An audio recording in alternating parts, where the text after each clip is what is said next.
Hi everyone, I'm Sunny Bellari, Chair of IEEE Charlotte YP. Thank you for joining the CareerCraft Workshop. So this workshop is hosted by IEEE Charlotte YP and UNCC Student Chapter. So let's keep this session interactive and uh, get you crafting powerful resumes and also walk through some of the interview process. For everyone's convenience, you are muted upon entry, so feel free to ask questions throughout the workshop using the chat feature. We'll also have a dedicated Q&A session at the end for any further discussion. Please note that this workshop is being recorded.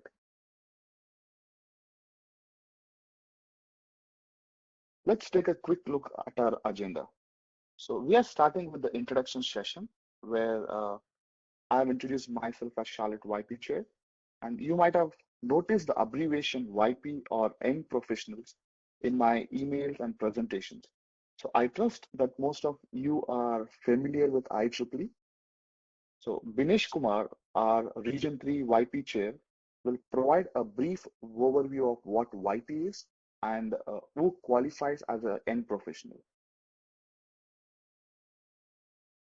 Following that, our guest speaker, Judith Allwood, will guide us through tips and strategies for crafting a resume that stands out.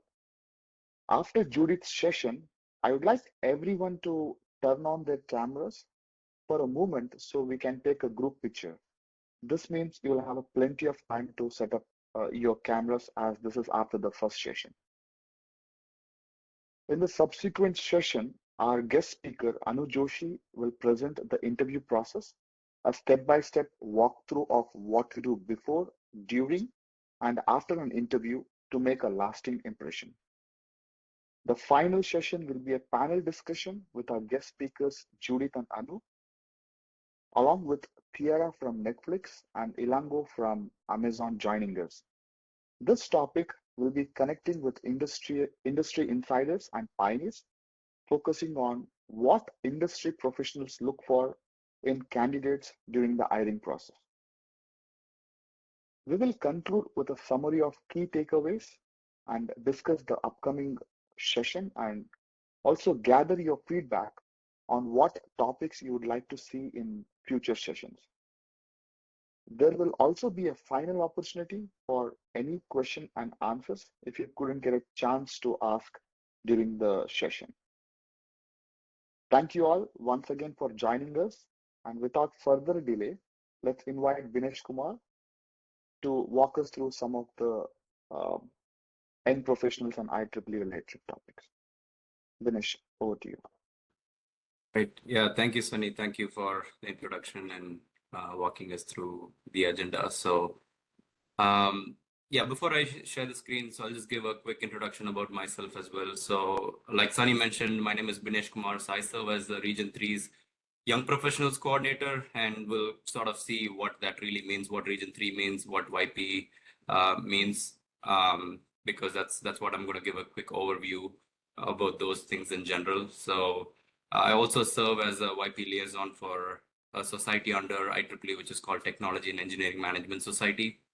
And professionally, I work as a technical project lead at Atom Power in Charlotte, North Carolina. So that's quick introduction about me, and let me go ahead and share my screen.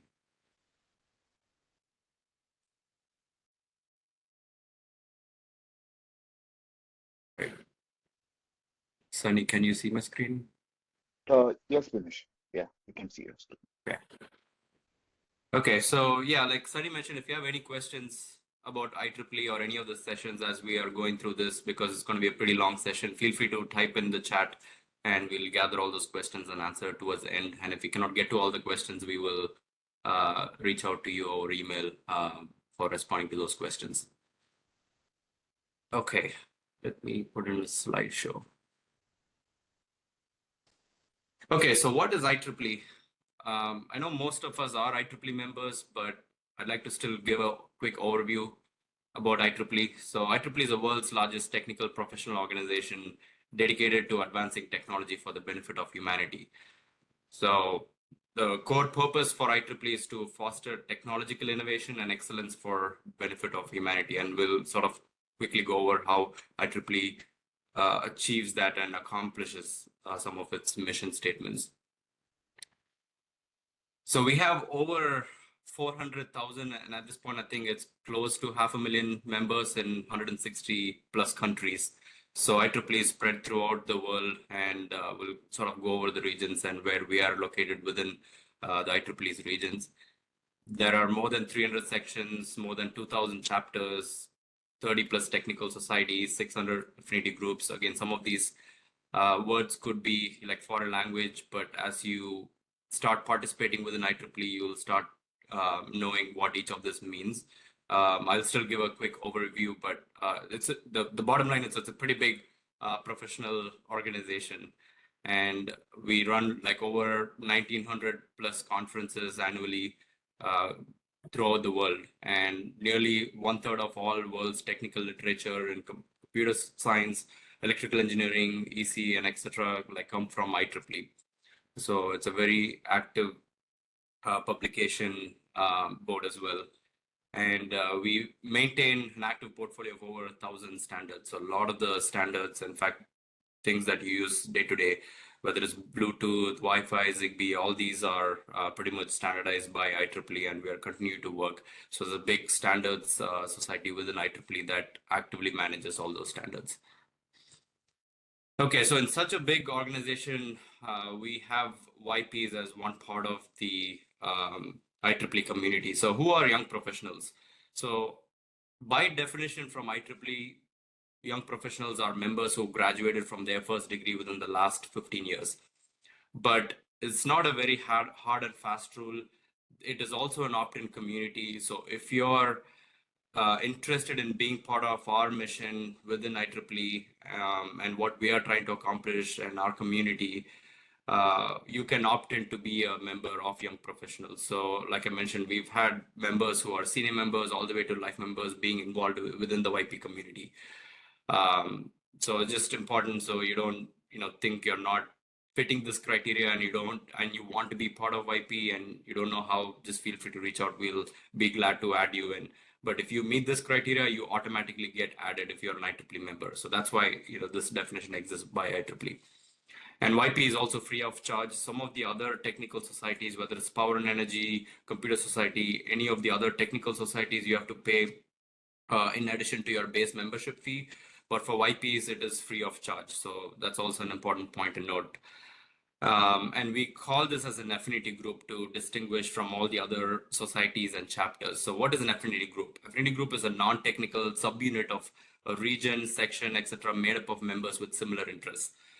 Some of the other examples of what an affinity group is like IEEE Women in Engineering and Life Members. So these are the other two affinity groups. And I believe there's also a fourth one, which is the Consultants Affinity Group. So these are all non-technical subunits, and these are made up of members with similar interests, and they're also free of charge, and you can also opt in to be part of these affinity groups. And some of the benefits we provide as young professionals, we help with networking, references, soft skills development, professional development, mentorship, and there's a big list that sort of goes on. So what we do is we try to do a survey of all the things that our community needs, and we try to cater events and organize various events accordingly. As you can see, we're not tied to one particular technical, although technical development is also part of our community. So we do have technical seminars, but we try to expand beyond that and have a variety of events. And like I said, IEEE is pretty big. There's a lot of different divisions within IEEE. There's publications board that takes care of all the publications. There is Standards Association, the Technical Activities Board, Membership and Geographic Activities Board, Educational Activities, where all the student branches sit under, and there's the IEEE USA Board that takes care of all the IEEE US members. And this is a very high-level overview of IEEE's organizational structure. There's a detailed org structure in this link. If you click, it'll redirect to the IEEE's website. If you're curious about it, you can go take a look. And YPs sit in pretty much in every wing. We have liaisons, representatives, and coordinators pretty much in all the different wings. And IEEE is pretty big about promoting students and young professionals into the broader community and giving them opportunities. So, okay, so before we go to the next slide, can someone guess like how many regions are there in the world for IEEE? So we called ourselves as Region 3. If you know how many regions, feel free to type in the chat. Let me see if I can pull up the chat. Okay, so if I don't get responses, I'll assume that no one knows how many regions are there. Okay, so Anthony told 10. Yeah, that's exactly correct. So Anthony, you get a prize in the end. Sunny will take care of that. 10, but that's changing. Okay, yeah, I think there's a lot of discussions going around merging some of the regions and maintaining moving forward. But as it stands right now, there are 10 regions globally for IEEE. And regions 1 to 5 are all sitting within the US because this is where IEEE started and it has expanded globally. So this is sort of the map of all the different regions. And we are part of Region 3. So Region 3 is the Southeast US. And as you can see, the orange is Region 8. That's pretty big. Like it includes Africa, Europe, Middle East, and Region 10 is Asia and Pacific. So we belong to Region 3 in the US. And like David mentioned in the chat, there are discussions going on merging some of the regions within the US. But right now we have 10 regions and 5 of them are within the US. I think 5 or even 6 at this point. All right. So this is Region 3 specifically. So these are all the Southeast US states that belong to Region 3. And like Sunny mentioned, I serve as the Region 3's Young Professionals Coordinator. So I think I should have mentioned as YP Coordinator. And we have like almost 48 sections. So section is a subdivision within the region. So we have the Charlotte section, which is the section that's organizing this particular event, and it's particularly YPs within the Charlotte section. And we have 48 other such sections. So our mission within Region 3's young professionals, so we want to foster professional growth through networking, collaboration, and career development endeavors among young professionals and students in the Southeast US.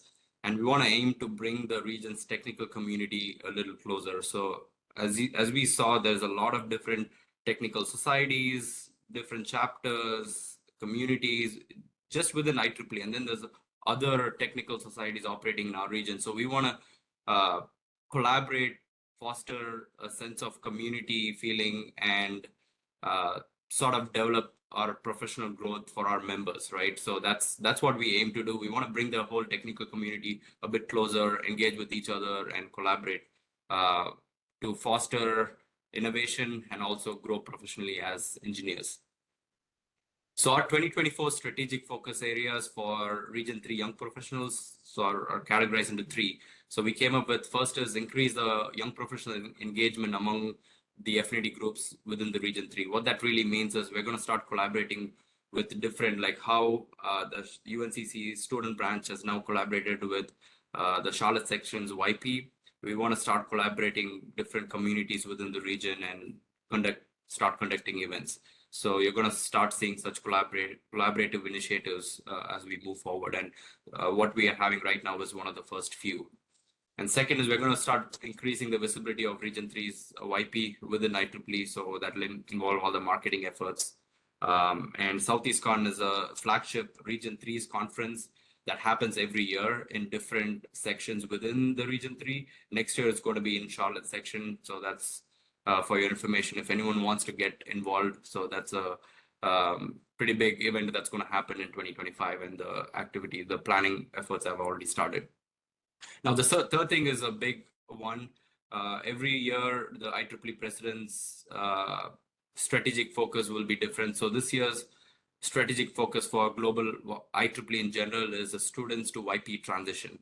So we want to sort of promote that mission as well within our region. So we're going to start having these sort of collaborative events between the YPs and students to sort of like plug the students into our YPs community and get them involved in our activities through mentorship and just volunteering in general. And when they graduate, we want to make sure they have a smooth transition within the YP and into the IEEE broader community in general. So that's a students activities committees collaboration that we're going to start having. And I just included some pictures from some of our events. So like I mentioned, we do a variety of events. We do meetups, and not all our events are online. We do in-person events as well. So this was another mentorship and young professional development from one of the senior members within Region 3. And we do in-person events as well. Like I said, we're not tied to universities. We also meet in other places, breweries, and sort of have networking events. This is another event that we had recently at UNCC, where we had industry speakers from various different companies come and talk about the future of technology. And this is one that we had just 2 weeks back. We collaborated. So when I talked about collaboration, I focused on within Region 3, but another initiative that we're going to start having is to collaborate across other regions globally. So this is one such collaborative event that we had 2 weeks back with the Singapore Young Professionals. So they have the community there. So we did an event with them where we had keynote speakers from Region 3 as well as Singapore, and we had a panel session with the different members. So it was very insightful. So we're going to start having those collaborations as well. Okay, so I think I went over my time slot. So I hope I gave a good overview of IEEE and what YPs mean. If anyone's interested to be part of our community, to help us out, and also to just attend our events or want mentorship or in any way you want to get plugged in, feel free to reach out to me or Sunny. We've given our email addresses, and hopefully we see you in our upcoming events. So thank you, Sunny, and over to you. Thank you, Binesh, for the insightful overview of IEEE YP and Region 3. So now let's dwell into the art of our workshop, our guest speakers. Shobit, the Vice Chair of IEEE Charlotte YP, will introduce them, and this will be followed by presentations from our esteemed guest speakers, Judith Allwood and Anu Joshi. Over to you, Shobit. Thank you, Sunny. Hi, everyone. I'm Shobit Agarwal, and I'm thrilled to introduce our first speaker, Judith Allwood, a passionate educator and career coach with decades of experience in learning and development industry, teaching employees career development subjects in computer applications, communications, and banking sector. She is a professional resume writer and has helped countless individuals through career preparation and resume writing with over 90% landing jobs. So let's give a warm welcome to Judith Allwood. Over to you, Judith.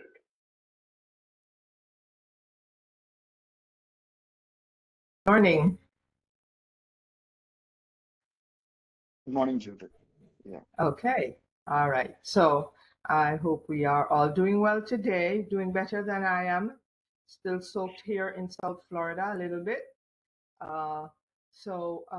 I think I have a presentation.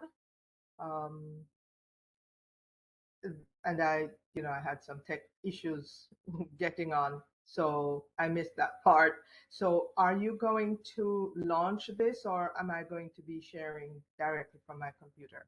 I apologize. Judith, yeah, you can share your computer screen. Oh, okay. All right. So it pays to be prepared and always prepared. And as a trainer, I have known that for a very long time. I've always known that, but I don't remember who said, if anything can happen, if anything bad can happen, it will. I'm not really a subscriber of that, but it did today, and I totally apologize. So while I bring my computer up, I will just begin to talk about what I'm going to talk about. So what I will do is I'm going to get just going to do a quick drive it through creating a resume what we expect when we create a resume. We why of a resume, we resume is, so that there is clarity. And I do this because as I coach students on a day-to-day basis, I get to realize that everyone pretty much seemed to have a different understanding of what a resume is or could possibly be. So if I could ask our participants to put in the chat while we wait for this document to load up, what in your is your definition of a resume? What would you say a resume is?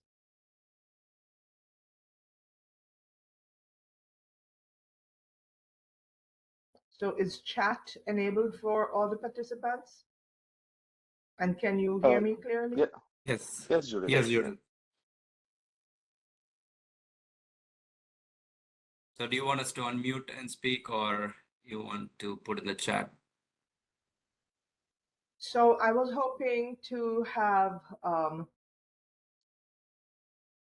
yeah, I was hoping to have folks put in the chat what their definition of what they understand the resume to be. So I just like to make these sessions interactive.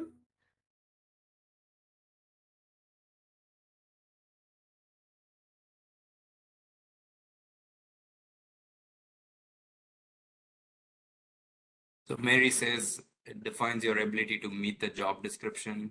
And Varshi says a page containing relevant experience for job you're interested in. Okay, wonderful. Are you able to see All the right. chat, Judith, or? Yes, just 1 second. Let me just toggle back to, okay, great. So, all right, great. Yes. So it's a summary of who we are professionally. Good. I saw that. Yes. And okay, so now I'm going a summary of your working experiences. That's good. Let me see how I will do this. Okay. So I'm going to, it's an overview of your skill set from Dinesh. And let's see, window, oh my goodness. This is of their accomplishments, overview of your skill sets, yes. All right, so I'm still having challenges. I have to tell you, I'm using a different device today, and I think that that is where my challenge is. Do you want me to just go on without sharing any information, without sharing the presentation? Would that be okay? It's an overview of your skill set. Yes, I see that. Judith, I think Sunny can share Share his my screen as screen. well. Yeah. So Okay. we've had a backup plan All for right. this. Wonderful. We anticipated. So. Okay, great. Thank you. Thank you. And for some reason, I was thinking that we were going to be using Zoom. So yeah. All right. But now, anyway, here we are. Yeah, you can All ask right. him when to change the slide and he will be able to control. So. Okay. Okay, great. Wonderful. So yes, you can go past these next two slides, and that's, a different view of me, and you heard who I am already, so we can move on. And this is where we are defining a resume. And so what I would like to include is all of what you've said, all of what you've put in the chat is totally correct. What I'd like to do is to change your perspective a little bit about what a resume is. So with all of those skills, accomplishments, what you've done in the past, all of those combined, you are going to create what I consider an advertisement. So it is an advertisement of your skills, your knowledge, and your abilities. And so let's spend a little time talking about what those are. You can move to the next slide, please. Okay, so when we consider a resume, the components that go into making it a good resume is one that is going to make you stand out among all the other applicants for the job. So it doesn't matter what position you're applying for, it's going to be pretty much the same. You are going to uh, think about your skills, your knowledge, your abilities. So let's think for a moment about an advertisement that you have seen or heard, whether it's a static print presentation or whether it was, video. What that advertisement did was it presented a product or a service, and then the advertiser told you what it can do for you. That's the kind of thinking that I would advise you or encourage you to start to take towards writing your resume. Again, we're in a very competitive space. So what can that potential employer expect from you? So if you would just hit the tab or move on to the next part of our thank you. So go ahead, just tap again. Too bad I'm not able to do this myself. So you want to analyze that position that you are applying for. So you want to think about how best you align with the organization. So before you even start to waste time writing your resume, and I say that because in the past I've found that I've started to write a resume and I'm looking only at the opportunity, but I didn't take a deep dive into the organization. Do I care about what they care about? And there is nothing bad essentially about how you feel about an organization. So let's say you were a new graduate. And by the way, congratulations to those of you who just graduated. So let's say you were looking at an opportunity to utilize your skills. As an engineer, for example, you might find opportunities in various organizations. Do you care about the financial services organizations? Yes, I do. Yeah. You can go ahead. If you don't, if you'd rather be in the healthcare environment, then that's going to be important. And that is really critical in terms of how you grow and expand in your career. The earlier you can be connected with what pulls at your heartstrings, your passion, what you're here for, the better you're going to blossom and grow in your desired industry, in your desired career path. So you will first make sure that you're fully aligned with that organization and the industry, and then you would review the requirements for the position. And so we'll take a look at the next slide.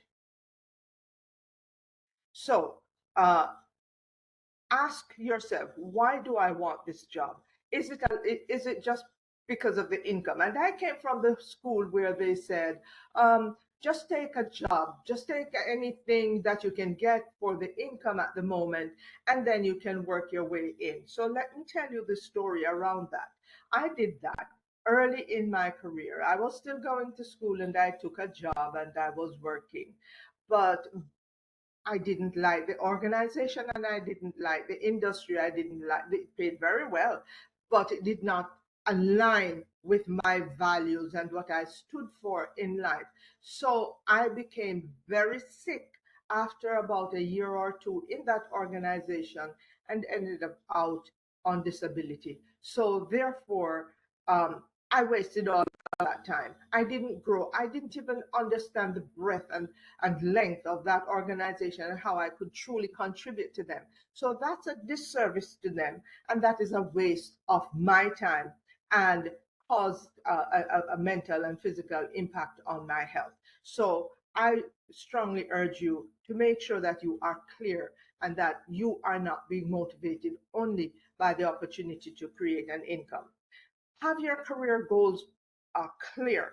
If you're not sure about your career goals, I have a website that I will share with you towards the end of where you can go to fine tune your interest, because I know I work with students all day long. I know that you could be graduating and you're still not sure about the kind of job, the things that move you, that motivate you, that drive you. So let's be clear about that as you write, as you apply for your job. So let's move on to the next slide.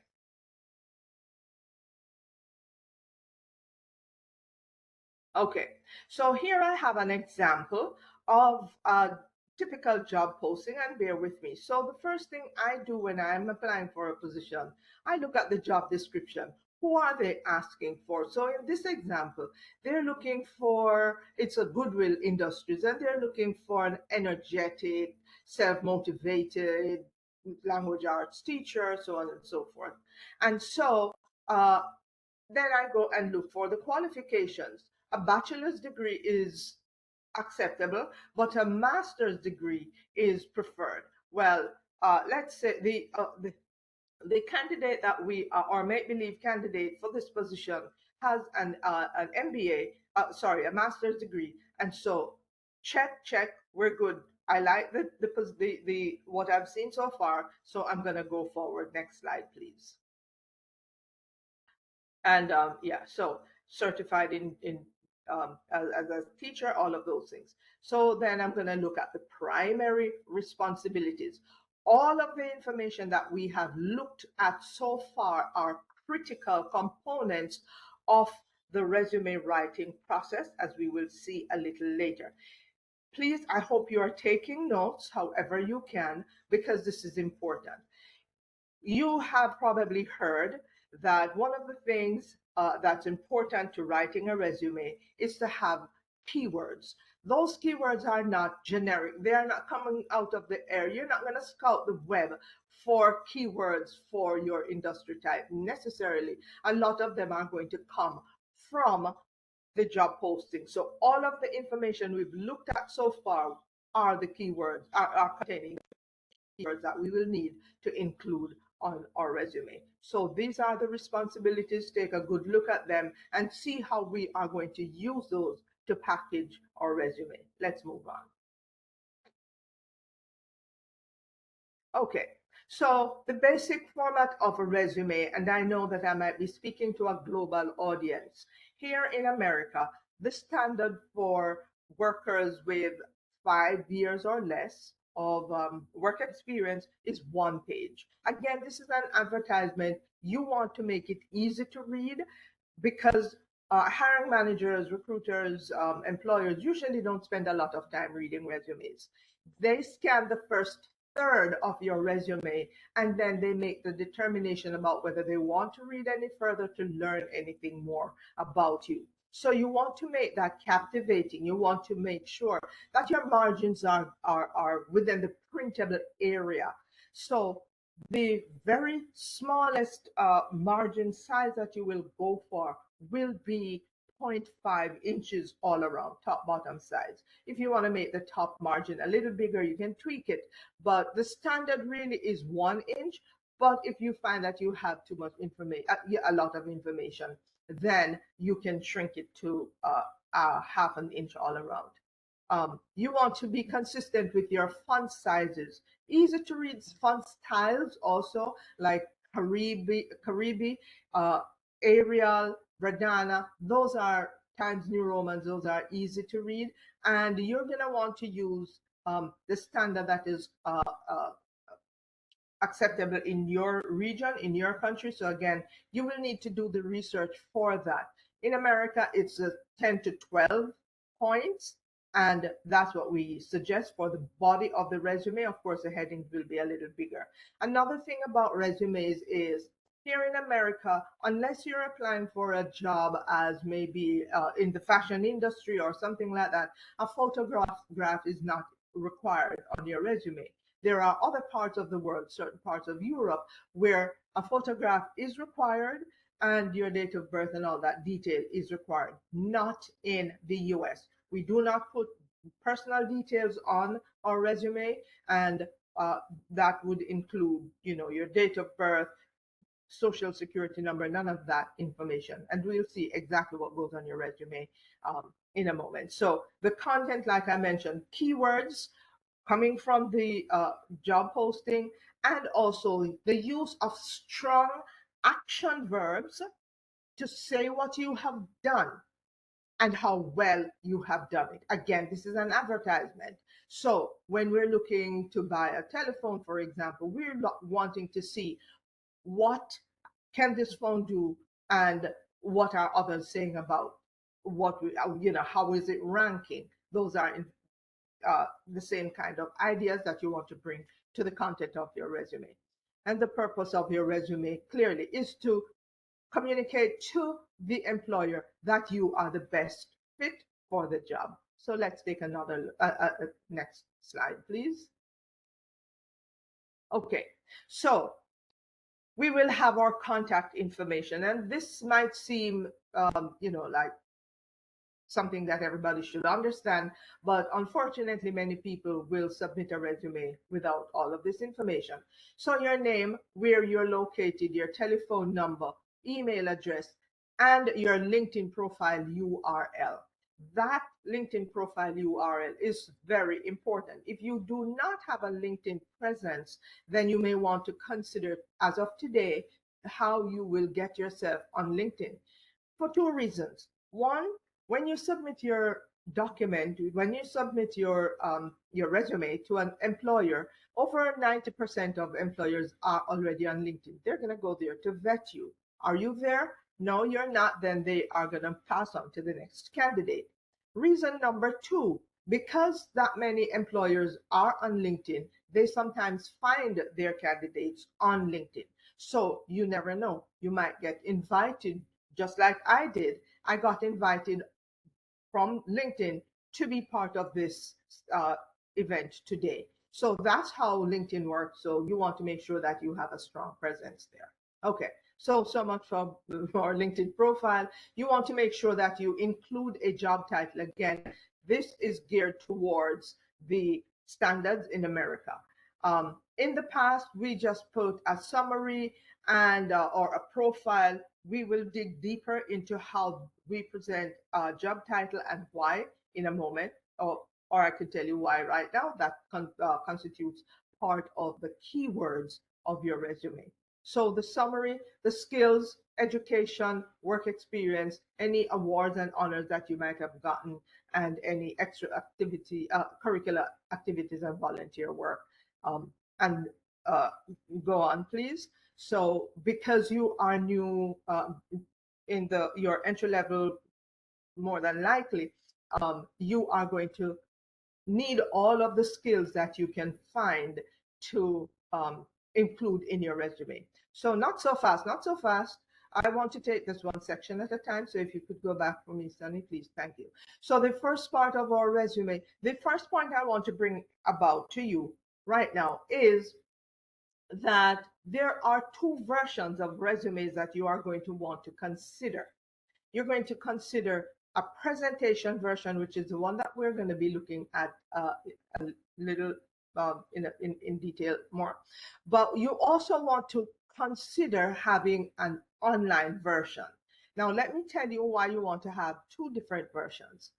Many organizations, mid-sized to large organizations today, use a computer software to scan resumes. When you use what is considered an ATS friendly, which is applicant tracking system friendly, so ATS is the software that they use, some of you are probably more familiar with it than I am, then your resume stands a better chance of being filtered through and getting into the hands of a human being. If you're using a template, most often the software will not be able to use that template to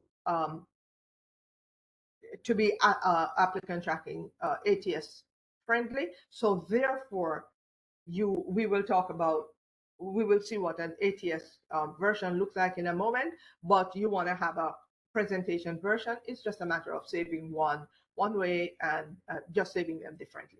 So at the beginning of this resume, we've already talked about the contact information. We're going to include the job title. That's going to be targeted in our example to the position that we're applying for as an English teacher. So when you include the title of the resume, not only, like I said earlier, that constitutes part of the keywords, the ATS filter is going to consider that. It's going to be weighted. It's going to be filtered through as a positive for you.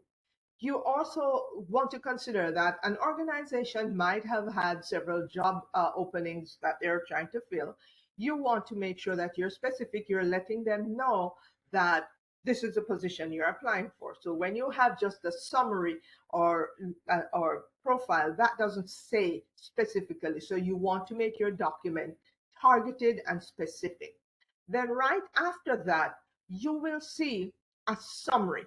We're not labeling these necessarily. We're just going to be using the spaces on our one-page resume as efficiently as possible. So we are extracting information from the job posting. So that job posting said that they were looking for an energetic art, so on and so forth. We are going to use those. Those are keywords that are going to be useful for us. So we're going to implement all of those to say genuinely, truthfully, who we are and why we are the best candidate. So remember, I told you that the reader of your resume, the employer, hiring manager, is going to scan the first third of your resume.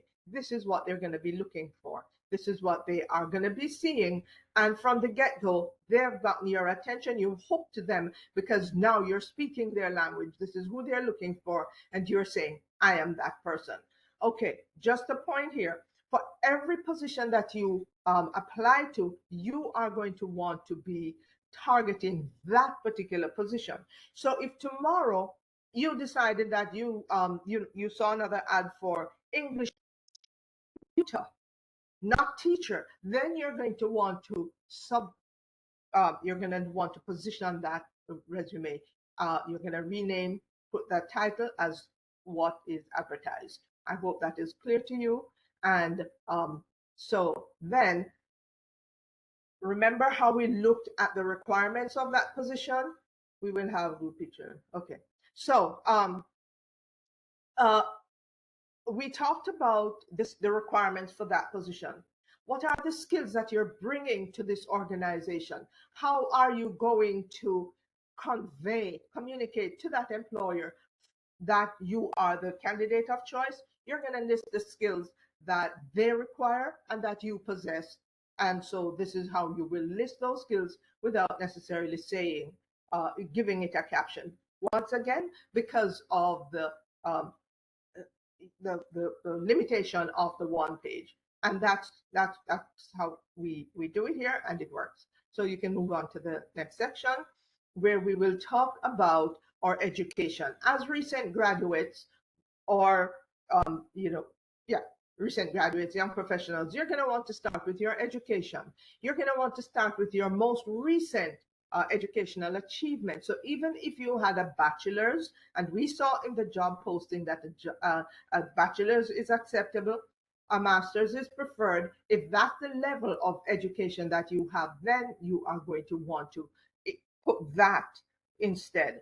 Again, making good use of one page. So you will put your master's, that's preferred. That's what they want to see. You will make sure that certain sections of your resume will be bolded. So your name at the top where it says job applicant, that really should have been your name. That's going to be in bold. The title of the job, English teacher in this case, is going to be bolded. And now your Master of Arts in Education as the candidate, that's going to be bolded. That's making it easy to read, which is one of the main objectives when writing your resume. Make it easy to read. Next section, please. And if you have questions, if I'm speaking too quickly, please let me know. Now, in terms of the experience, we are going to say the name of the organization where we worked, where they're located, and below that, we're going to put in bold the title of the job that we had then. And that's going to be bolded. And I've just shifted tab to the right to put the dates because, again, that's going to make it easier to read. We do not want to have our information lopsided, unbalanced. We don't want too much white space. We want the words to be balanced. Remember, that physical look of the resume is going to be important. So following that, we then list some of our job functions, again, geared towards the job that we're applying to. So we do not need to include anything that is not going to present us as the best candidate for the position. So it doesn't matter what you did as that English art, language art teacher, if it is not, if the information is not relevant to the position you're applying for, then there's no need to include it. Okay, and so the order of resume. So there are three basic types of resume. There is the chronological resume, their format. There is the functional, and there's a hybrid, which is a combination of both the chronological and the functional. A chronological resume is, just tells the time frame within which you have worked. So in this case, we're using the reverse chronological version format to say our most recent position, and then we work backward in time, telling the employer the other positions that we've had. Okay, so I'm not going to get into the depth of the hybrid or functional or at the moment in this effort, in the interest of time. So let's move on, please. So we're just going to see a bigger picture of that same resume. So everything that we've seen so far, and professional affiliations, groups that you're part of, and volunteer experience. You can put the volunteer experience ahead of the affiliations information. Again, all of this is to draw in the skills. So the skills that we have listed on the resume, we are going to defend all those skills. We're going to speak about how we utilize those skills to do the job, and therefore how we're going to bring those skills to the position to which we're applying. Next slide, please. Okay, so this is our ATS version. So as you remember, the other version had all these highlighted in green section, making it look very pretty. This is a little harder to read, but not for the computer software. So this is what your ATS version is going to look like. It's going to be the same content, just saved differently. Next slide, please.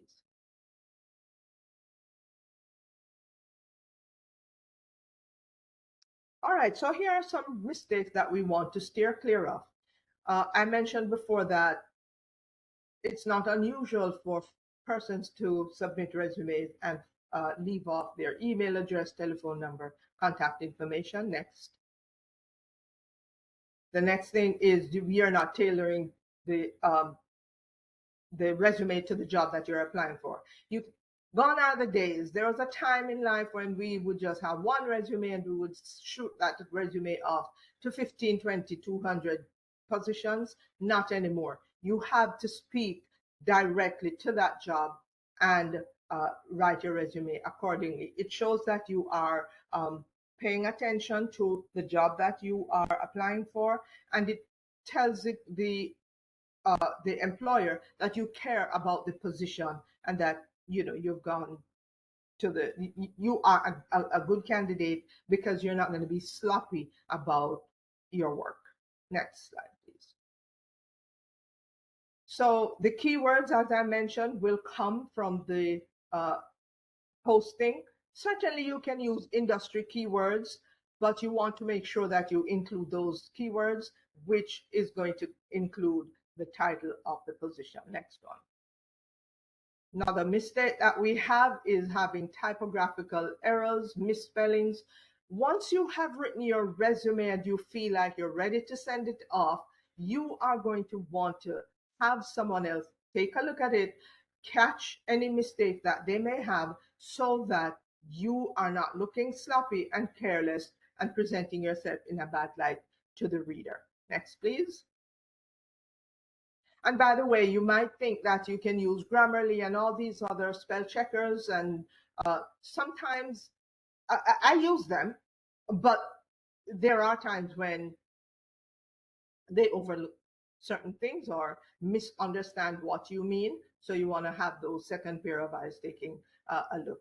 Sometimes resumes can just be too short. I've seen just a little blurb. You want to make sure that you are following the steps that we talked about earlier to make that resume persuasive. Next, please. Okay, so we don't want to have irrelevant information. What do I mean? If you have had a job outside, let's say we're using our English teacher example. Let's say you also worked as an engineer, because I know a lot of engineers are on here. Let's say you did some job there, that's not relative to the English teaching position that you're applying to. So you would not necessarily need to bring that information in. Where will they learn about all of that extensive other background and skills that you have? On your LinkedIn profile. That's where you tell your story. That's also where you put information about your high school. Again, this is according to the country that you're in. In America, no. Maybe if in your country they want to see high school information, yes. But because we're conforming to that one pager, we do not want to put irrelevant information. You can put that on LinkedIn. There's not everything. It doesn't matter what country you're in anyway. You can't put everything that you need to relate about yourself on your resume. You're going to have LinkedIn profile for that, and you're also going to have your interview opportunity to talk about all the other wonderful things, capabilities that you have. Next point. All right. So no quantifiable achievements. So again, the example of buying a telephone, when we go and look for that phone, we are looking for numbers. We want to see how it ranked, how it rated. Is it a 3.5? Is it 4? Is it 5? When you are writing your resume, you want to bring consideration to the achievements that you made. We're going to look deeper into some of the content that's going to make you stand apart from the other applicants for this job. So let's say Sunny and I worked, with IEE, and we were workshop presenters. If we both presented workshops every Saturday for participants, guess what? The reader wouldn't know what to make of, who to choose. Let's say we used everything, formatting, all of that thing, everything. What's going to make Sunny stand out? Well, he was able to say what he achieved as a result of giving these workshops. If I didn't include that information, then guess what? My resume would be put aside and Sunny's would get accepted. Next point, please. Or next slide. Okay, so in the past, just keep hitting those buttons. In the past, I wrote resumes like this with just a professional summary and some generic words that say, I'm a hard worker and a team player. Not anymore. Again, you're going to want to use that job title and gear it towards, as we have seen before, the specifics of that job. All right. So, like I kind of preempted myself. So, in that example that I gave about, quantifying your achievements, in this example, developed and implemented engagement curriculum and lesson plans for diverse groups of students. Okay, so what? All right, let's look at the how we could improve on that. Well, that increased literacy rates by 20%. Now I'm getting a more favorable view of myself as someone who can produce results for this organization. Okay. Now, I put this point here because that word assisted is very common. I've used it on my resume in the past. But when we talk about being specific about what you have done, assisted is not a very strong action verb to use. What specifically did you do? So I assisted with development of infrastructure materials. Specifically, what did I do? So if I collaborated with someone to develop instructional materials, then that's what I need to say. References available upon request, that's an old story. We don't use those. So resume trends change as we go along. References will be required for certain jobs. The hiring manager will let you know when they need them. That's a given. You don't need to use up space on your resume to put that information. Okay, next. All right, so here's a short list of action verbs. You can always Google action verbs. They are strong action verbs are consistent with industries, organizations, all of that kind of thing. So this is just a short list. So let's go on. So the way how you will use your action verbs is that you will start your sentences by saying what you did and how well you did it. So the task you did with the strong action verb and how well you did it, as we've seen before. So to recap, we want to make sure that we write a compelling resume to present us as the best candidate for the job. We want to tailor it to the position that we're applying for. We also want to make sure that we are staying with the trend for our region, for our country, and moving right along. Make it easy to read. We've said that before. Communicate your skills, knowledge, and abilities. So ska is the name of a dance. I'm from Jamaica, and ska, I want you to think about this because when you think about how you're presenting yourself, SKA, ska, ska, ska, that's what you want to. Skills, knowledge, abilities, and then how you quantify how well you did that. Those jobs, you use those to achieve the result and how therefore you can bring it to this organization. As you write your resume, you want to look at every single point that you put on that paper and ask yourself, from the hiring manager's standpoint, why should I hire you? That's what they want to know as they read. So you want to make sure that you are answering that as you go along in persuasively a way as you possibly can. So where can you find information, additional resources? So if you're living in America, you can go to local libraries. A lot of them offer free help with writing your resume. If you have a local one-stop office near to you, all of them have professional division. So if you are a professional, you don't have to think that you're going to a one-stop center for unemployed people. There are professional groups within every local one-stop.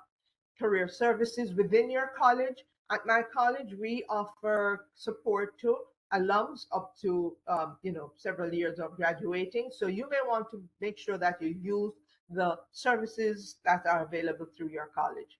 So remember earlier I've talked about your interest profiler.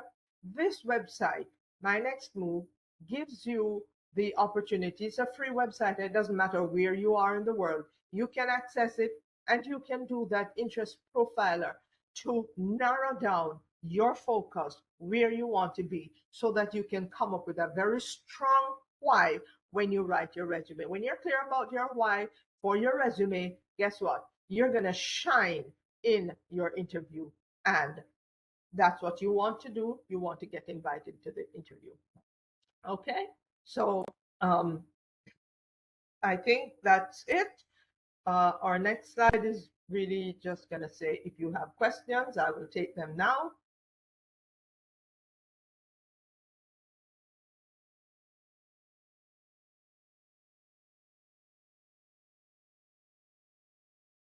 Any questions? You can type Thank them you, in. Judith. You can speak, and you can also put the questions in chat if you have any. Okay. Yeah, I had a question. Yeah, firstly, yeah, that was very insightful. Thanks, Judith. So you told about tailoring the resume for every job, but sometimes it also feels like a numbers game, right? Like I've gotten a lot of feedback that, they apply to so many and, it feels like a numbers game. So how do you find the balance? Like, should you come up with a set of resumes that you can apply to different type of positions or literally tailor for every single job? What's your thought around that? Right. So if you, and yes, I have had that question in myself. And the unfortunate thing about that is, just as I mentioned before, if that job is not targeted to that position, the chances of it getting looked at are very slim. So what I found, and resume writing is not easy, and this is why you have professional career writers like myself, resume writers like myself. That's something that I do for candidates who are just not able to take on the work of writing their resume. So it can be a hard job. So, but if you take the time to write a well written document, a well focused, a well organized, if you make sure that you are not trying to apply to 10 or 15 jobs, not going by quota, but being to, and this is why I said, sorry, I cut myself off, but this is why I said that you want to be clear about your why. Why am I applying for this position? Is it because something about this really appeals to me? Am I really passionate about this job? If it's just so that you can get an income, then that's when you'll probably see yourself applying to many positions, and it can become wearisome. So yes, I do not suggest that you exhaust yourself in writing the resumes. Just make sure that you are targeting that position. Otherwise, it can easily be seen that it's a one-size-fits-all resume that you're sending out. Again, if you to shield yourself from that, I'd say make sure that you have a very strong LinkedIn profile so that that can speak for you.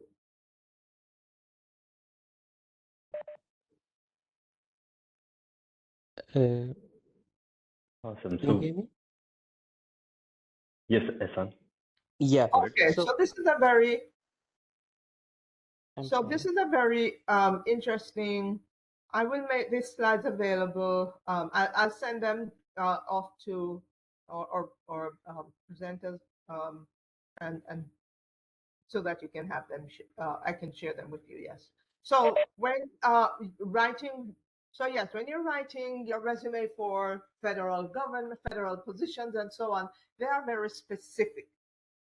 They very often tell you what they need to see in your resume. So again, you have to audit that job posting very carefully, look at what they're looking, what they're wanting to see, and every position is going to be different, and every industry will be different. So specifying the exact work in it that you did in the past, what are they, what is the need? So every job opening, I want you to see as an employer and an organization having a need. They need something. They need a certain skill set. Do you have those skills?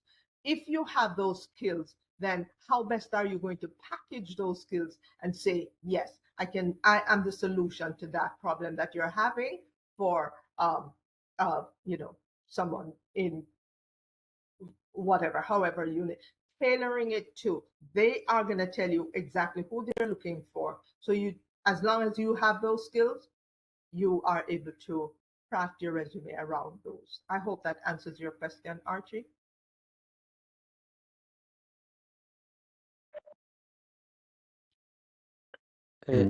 Okay, how can you show personal projects in the resume? personal projects at the bottom of your, so again, if it's relevant to the position, so if that's going to make you a stronger candidate, at the very bottom of your resume where I had volunteer experience, if you had special projects that you worked on, you can certainly list those there. Again, remember SKA, skills, knowledge, abilities. What do those projects convey to the employer that you're going to bring to the position that they're recruiting for?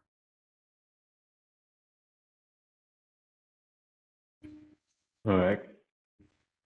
Ehsan has a question. Please go ahead, Ehsan. Yes, so like in academia, so we do have publications in our CV, but but like when we try to write like a resume, so do we need to also include the publications in that? Because like in one page, I think that is not possible. So how can we present like our expertise for that specific work which we have done for the publication and like show it in the resume? Okay, I only caught a few of your words. Can you can someone repeat the question for me, Sunny? Sure. So he is asking about academic positions, and he's asking about how to show the publications, since I believe Ehsan is a PhD graduate or has some publications under his belt. So he's trying to understand how to showcase the publications on one-page resume. Okay.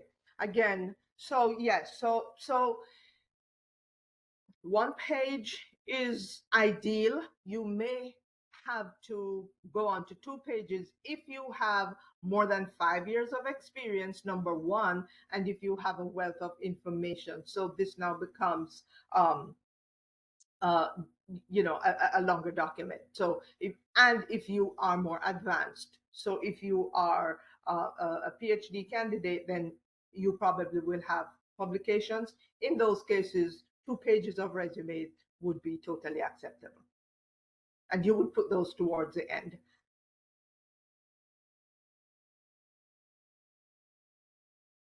Does that answer your question? Perfect. Yeah, he's thank you in the chat. This was a really amazing insights about resume writing, Judith. Thank you so much for sharing those. I myself has made some of those mistakes while writing my resume. Same thing, I had the same question when I was writing a resume for my academic positions. I was applying to like, can the resume go beyond one page? I mean, I learned some of these very hard way, but I'm glad and appreciate you sharing those insights with our attendees. Now, Absolutely, my pleasure. And yeah, if anyone has additional questions that they'd like to ask me, I'm gonna put my LinkedIn information in there. Is that acceptable? that's perfect. Yes. Okay. All right. So you can. I'd be happy to help you with any questions that you might have. I appreciate sharing your LinkedIn Thank profile. you. Thank you. Now I would like to ask our attendees to turn on their cameras for a quick group photograph.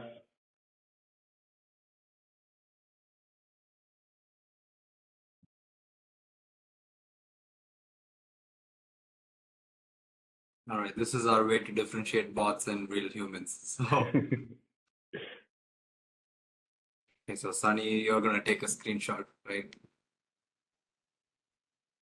All right, let's put a thumbs up. For our Thumbs up, next session. everyone. Okay. All right, I give 3 more seconds for the others to turn on.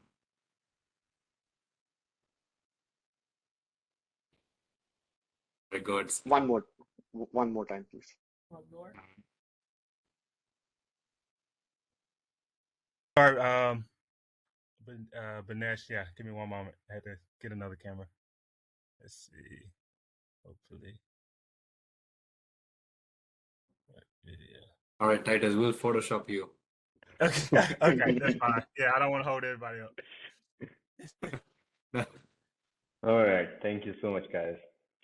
Now I would like to welcome our next speaker, Anu Joshi, the head of talent at FutureSight, with over 14 years of experience as a talent leader in tech startup and scale-up ecosystems across Canada, the US, Europe, and India. Anu specializes in crafting and executing innovative talent, strategies, processes, and systems. Her expertise also includes managing KPIs and matrices, driving the recruitment and development of top industry talent. Over to you, Anu. Thank you, Shobit. And thank you, Sunny. And George is not here. Thanks to him, he's been coordinating with me, being very patient with all the questions I had through the process. Very excited to be a part of this session and sort of be sharing my thoughts and bits and pieces from my sort of expertise in this industry for some time now. So should I go ahead and share my screen, Sunny, or do you want to do it? You can share your screen. Okay, cool.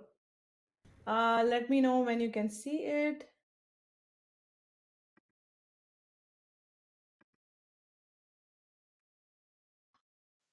Can you guys see my screen and the slides? Yes, Anu. Yes, we can. Okay, great. So everyone, trying to take you through interviewing 101 today, a step-by-step guide to impress before, during, and after interviews.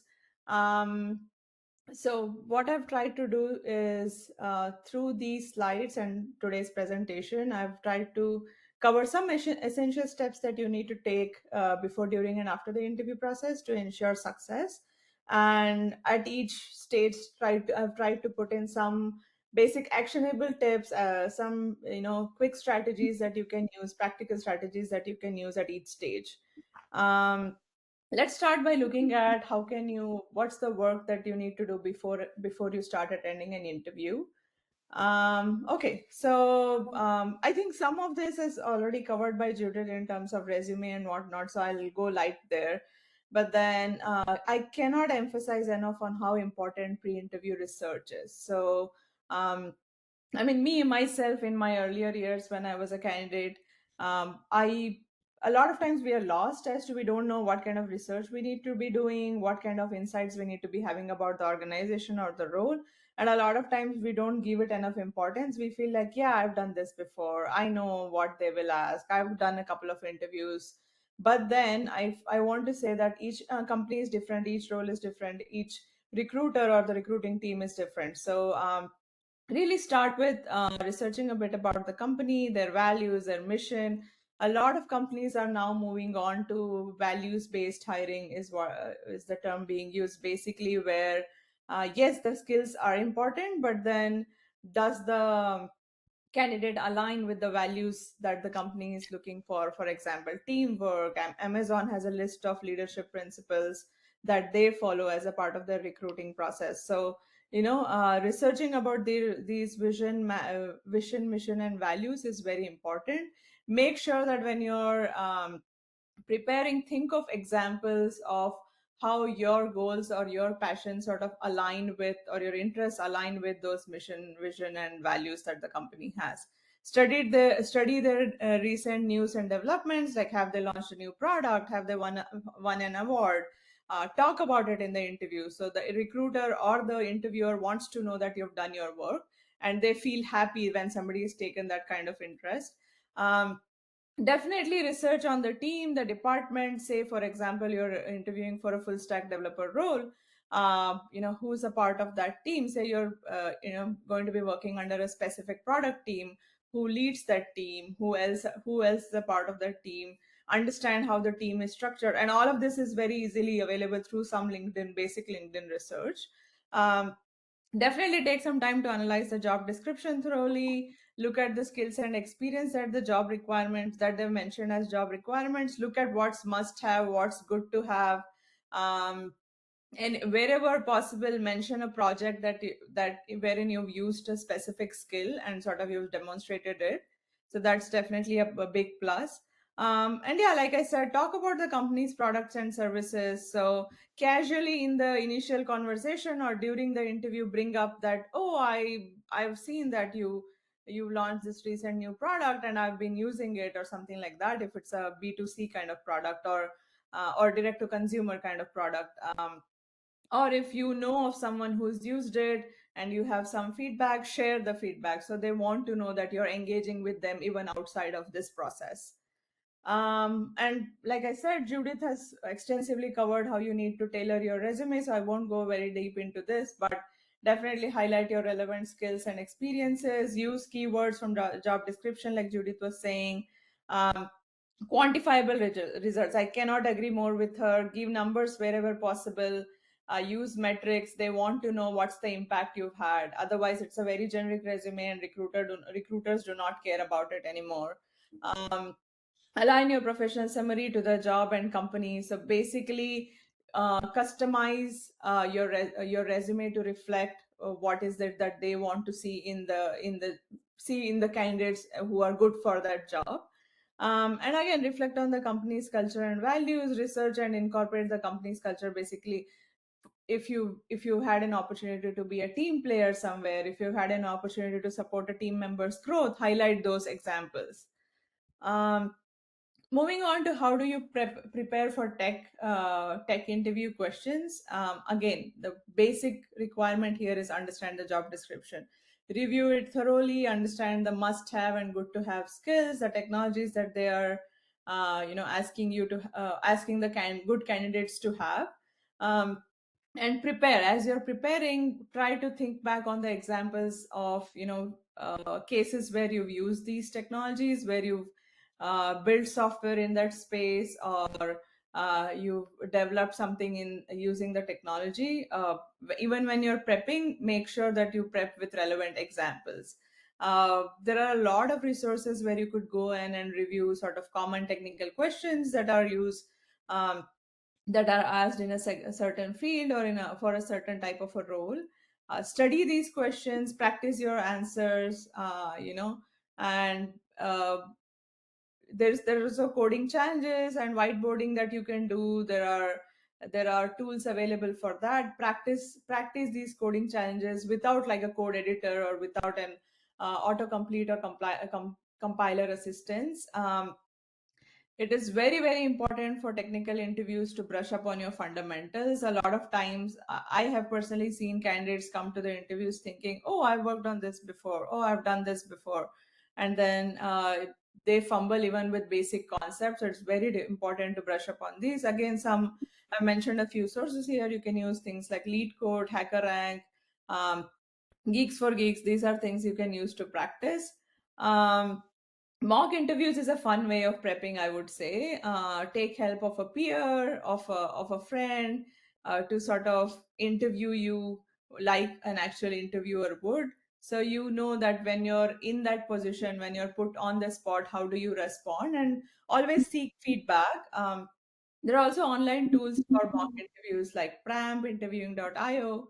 And the system design is, I think, for somebody slightly more senior in the interviewing stage. In my experience, I've seen that more for like a engineering manager, senior engineer, or positions like that, you have system design interviews. But it's good to sort of like practice for these if you're applying for slightly senior roles in an organization.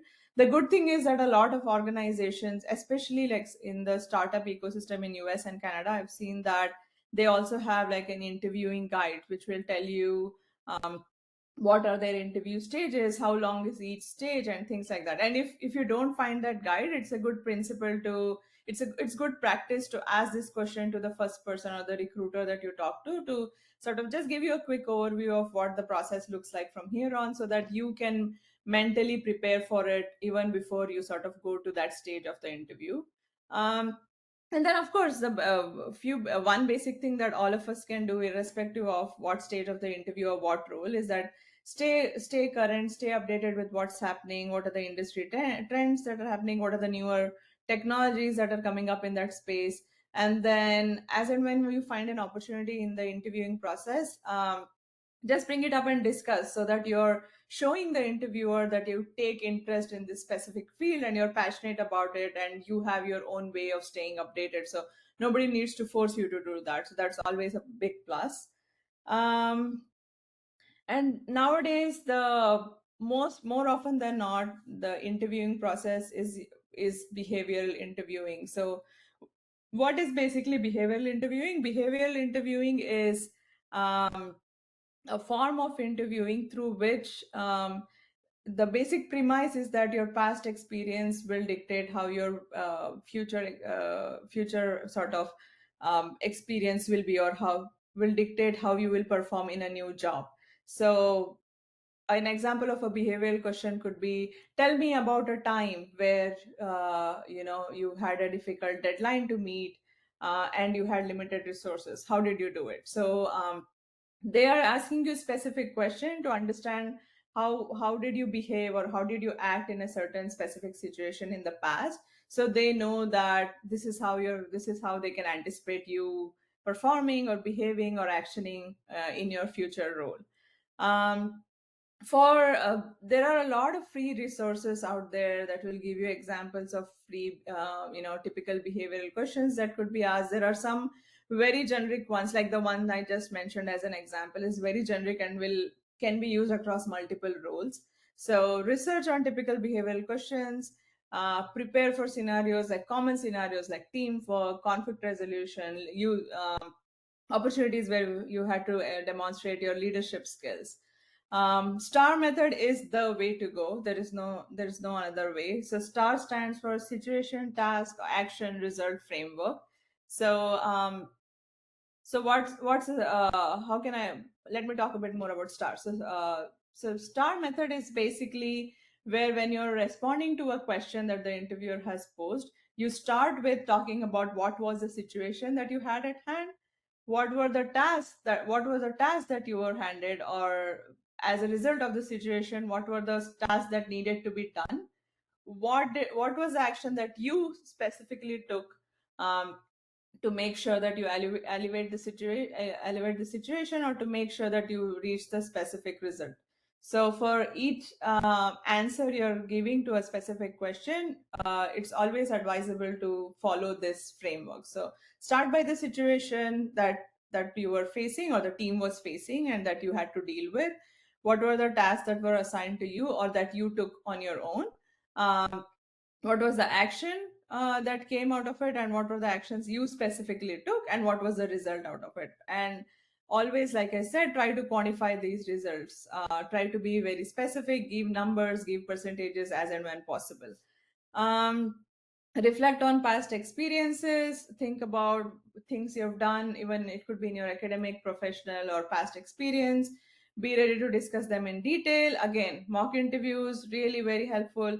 It may seem like a very small thing to do, but then putting yourself in that situation before you face that actual situation really helps. It helps you mentally train and be prepared to respond when you're actually facing an interviewer. Again, cannot emphasize enough on the company values. Review company's values, understand what's their culture. There'll be a lot of content on their website, on their LinkedIn, on their posts about what is it that the company celebrates, what is it that they value in their people. Understand that, do your research, so you will know what is it that you could highlight when you're interviewing. Okay, so what is it that you can do during the interview? First things first, nowadays a lot of interviews are happening online. So there's always this question that even I, as a candidate, when COVID hit and at that time I was interviewing, even I had this question as to what's an appropriate attire. Like if I were to go for a senior manager interview in previous life, I would probably dress like very formally. But now that I'm on Zoom, will it be too much if I wear a suit? Will it be too much if I wear a tie or whatever, right? So, but the norm, I would say, is always to dress. My experience is that there's always a preference for people who are well-groomed, neat, who give importance to this occasion of interview, right? So I would say business casual is the safest bet to go with. Like a nice crisp shirt, and then probably tie and suit is not required. It really depends on what's the role you're interviewing for. My experience is that if there's like a sales leader, a client facing role, then probably more professional attire is industry accepted norm. But otherwise, like business casual is really very well accepted. Of course, make sure that you're well groomed, make sure that you show the interviewer through these things that this occasion, this interview is important to you. Be punctual. Any end extreme I think is a lot. I've had candidates who join the call 10 minutes before the scheduled time, and then they start sending me emails saying, I'm waiting on the call, when are you joining? That's also not acceptable. And I've had candidates who like don't show up for even 10 minutes and then send me an email saying, hey, I've joined now, can you join? Both of these are not acceptable. I would say that maybe a few minutes early, so say 2 to 3 minutes early, keep some time to, of course, see if there are going to be any technical challenges. For example, if it's on a Zoom or a Google Meet or a WebEx or Microsoft Teams, whatever it is, if you don't have the app on your phone or laptop, always use laptop over phone. I would say I've seen candidates taking interview over a phone, and it's really the whole experience is not optimum. So it's always preferable that you use a bigger screen and have something stable. Don't walk and take interviews. That's absolutely not advisable. So arrive a few minutes early, wait for the interviewer to join, and say the interviewer doesn't show up for up to 5 minutes, then it's okay to send an email. But then don't join 10 minutes early and start sending emails that, hey, I'm waiting, when are you joining, and things like that. That's just like starting on the wrong foot. Exhibit positive body language, irrespective of whether you're an introvert, extrovert. There's a certain decorum that's expected when you're meeting someone professionally and somebody is giving you their time and sort of giving you this opportunity to interview for a job. Basic sort of etiquette is that smile, greet them nicely, maintain eye contact. Of course, if you're in person, which very rarely happens now, a firm handshake is a must. But even if you're on a Zoom discussion, sit up straight, face them, maintain eye contact even on a video discussion. Show enthusiasm. So there is a difference between a candidate saying, yeah, I read the job description, and somebody saying, yes, I read the job description, this so matches, I'm so passionate about this work, this is exactly up my alley. I see, as an interviewer, I see that excitement, that confidence in you, and that matters. And always have your elevator pitch ready. I cannot emphasize this enough. Irrespective of where, even if you're meeting someone in a in a non-professional environment, that's why it's called an elevator pitch. Basically, the whole premise is that if you meet someone in an elevator and suddenly they turn out to be someone who can give you an opportunity, you should have your quick few seconds long pitch ready, so that while you complete that elevator ride, you're able to pitch your skills and your experience to them in a very effective manner. And that's a crisp introduction to yourself when you start any interview. So make sure that in your elevator pitch, you highlight your skills and experience and make sure they're relevant to the role. I think I've covered some parts of this technical interviewing in my previous in one of my previous slides, but yeah, a few things I would want to cover here is that firstly, start by staying calm, paying attention. A lot of times we are so antsy to really respond and ace the interview that I feel that we have a mental block and we don't listen to what the question is, or we are not ready to even let the interviewer complete what they're asking. Don't be that candidate. Have a calm posture, stay calm, stay positive, be open to listening, be open to active listening. Understand the question. That's very, very important. Try to take notes wherever possible instead of going back again and again and asking the interviewer, sorry, did you say this? Sorry, can you repeat that again? Try to take notes. It's okay to ask once or twice, but I'm saying it's always better to take notes. So you're showing them that it is important to you. Understand the question thoroughly before even starting to form an answer in your head. If there's something that's ambiguous, you're not sure, don't make assumptions. Always ask clarifying questions before you proceed towards solutioning. And one of the things that I think, especially in technical interviewing, interviewers love is when candidates think out aloud, when they explain the thought process, when they explain their reasoning, why are they reaching a specific solution, break it down step by step. Wherever possible, draw. Wherever possible, use pseudocode. Like, it show them your problem solving approach, and interviewers really love that because they understand your skills, your expertise way more better when you do that. Break down the problem. The whole big picture might seem overwhelming, so break it down into smaller problems, divide it into smaller parts, and then start tackling it methodically, one by one.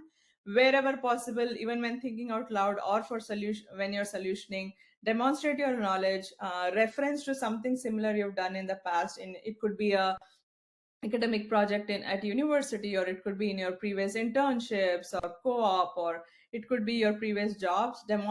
Talk about it so they know that, yes, I mean, something similar or something exactly like this the candidate has done in the past. There's points for that.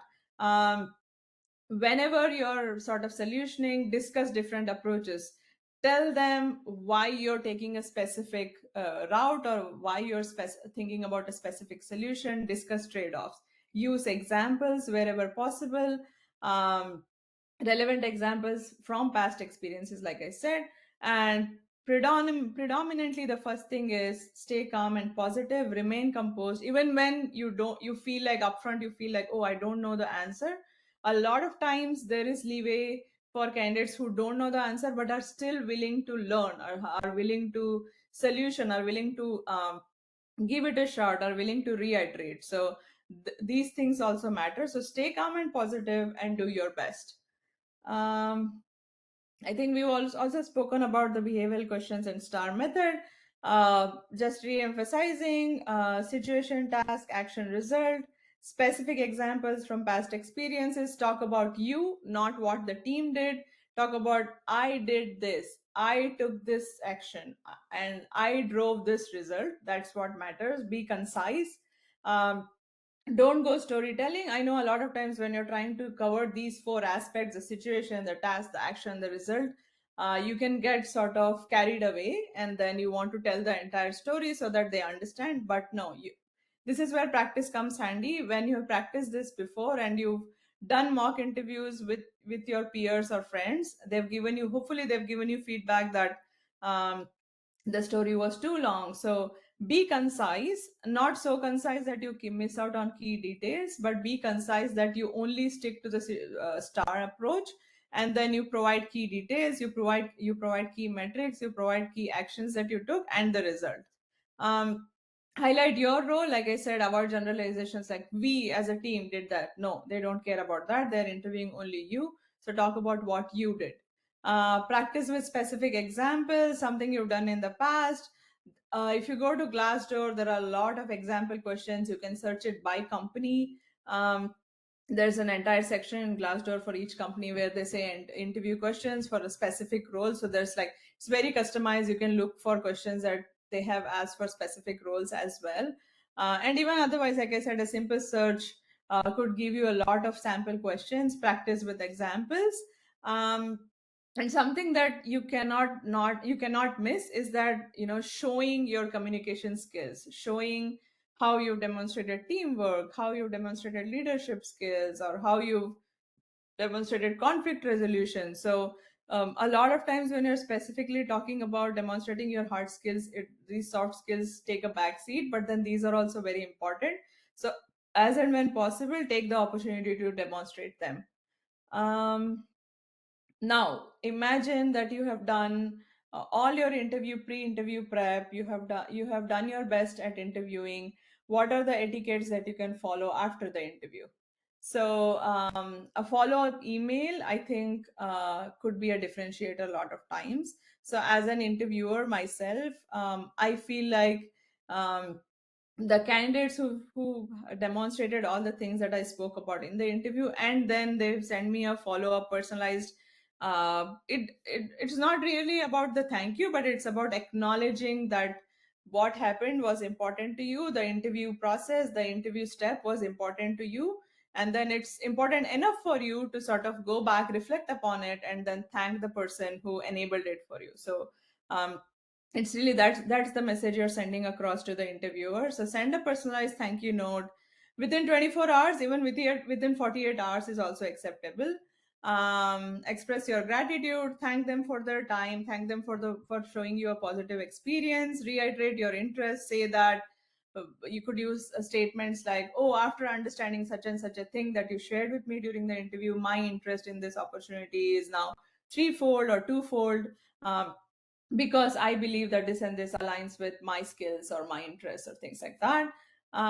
Mention, reference specific topics you discussed during the interview. So statements like, I specifically liked how we discussed about this new product that you're developing, or how we discussed about this new technology, or how you discussed about this new goal, and I've been wanting to learn this skill and I'm very excited about it.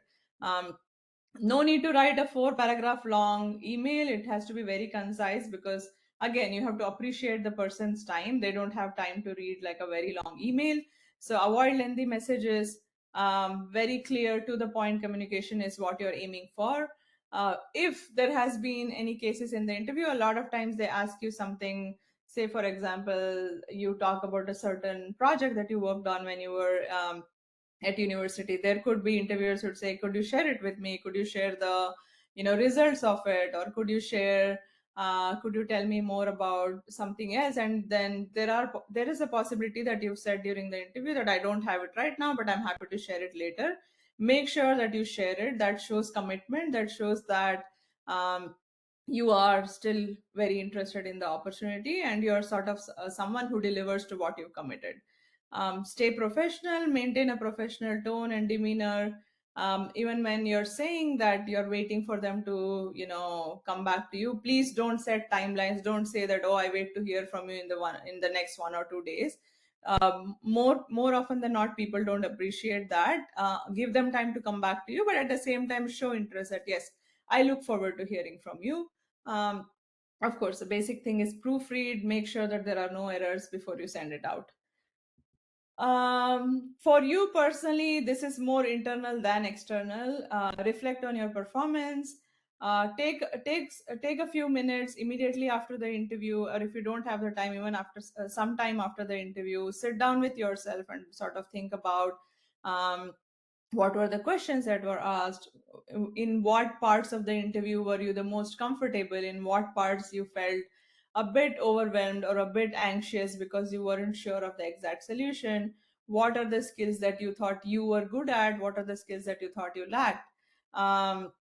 When you're writing a follow-up email to the interviewer, you could ask them for feedback, or a lot of times it's also common practice to, before you close the discussion, more often than not, the interviewer will ask you, do you have any other questions for me? So it is okay for you to ask the interviewer, where do you think, how do you think I align after having this chance to speak with me? How do you think I align with the requirements of the role? Do you have any specific feedback for me? Because I am consistently looking for improvement. So can you tell me any areas of improvement that you saw through this discussion? There are interviewers who won't tell you that, and it's okay. I mean, you cannot push them. But if somebody is like me, then they would be open to sharing genuine feedback without giving up more details about whether you made it through the interview or not. But yeah, it's okay to ask. Be polite, be respectful when you're asking them for feedback. Don't be very pushy, but it's okay to ask.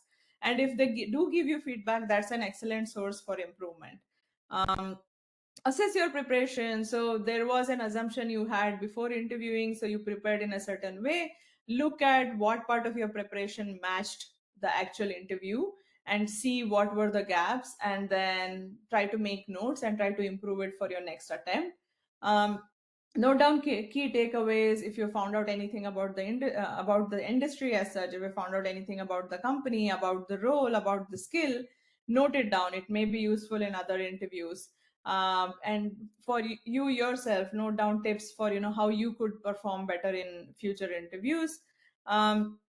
And whatever skill gaps or other gaps, experience gaps that you identified through this reflection, create an action plan for yourself, figure out how do you want to fill these gaps for subsequent interviews. This is basically focusing on continuous improvement or skill development. What has helped me personally as a candidate is like I always like I have this Google sheet where I keep a record of all the as much as I remember, of course, the interview questions that I was asked, how much probing did they do, what were the probing questions, and things like that. This is going to always help you like sort of prepare for future interviews. Of course, like what else can you do for continuous improvement? Invest in ongoing learning and skill development, take online courses, certification, attend workshops.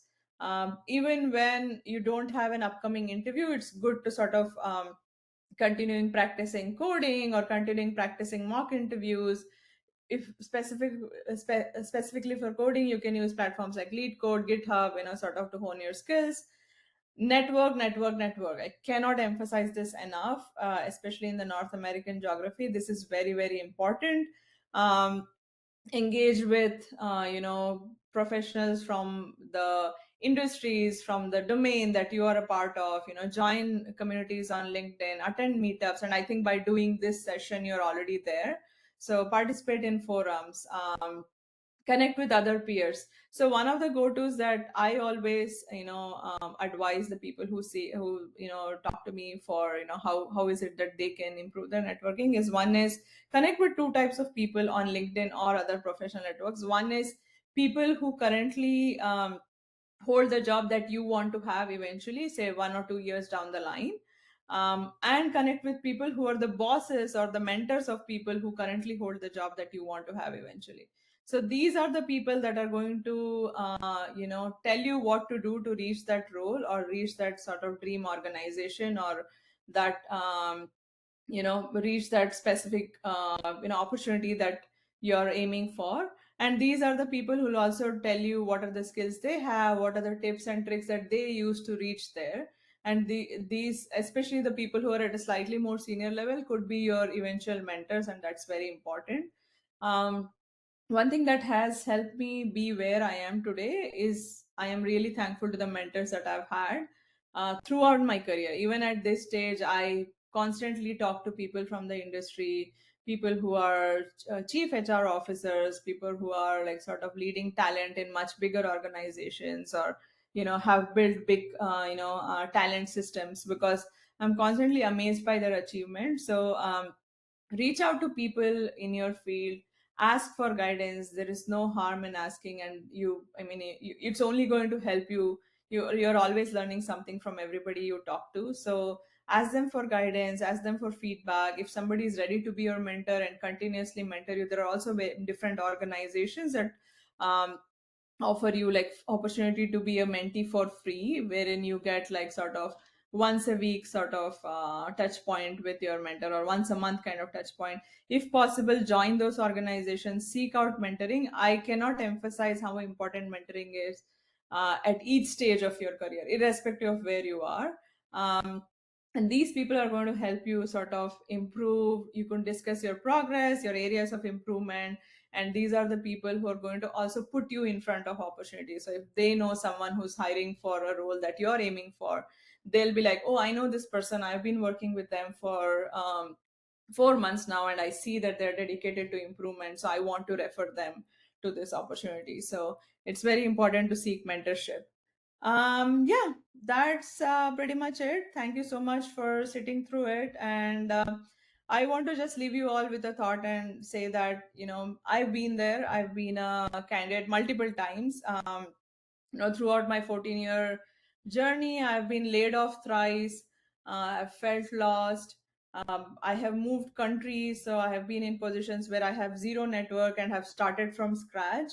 But I am glad to say that I am at a stage where I wanted to be right now. I'm leading the talent function for a venture studio in Canada, sort of hiring CEOs and CTOs and helping them build startups. So this is like a dream job that I never thought I would have at this stage in my life.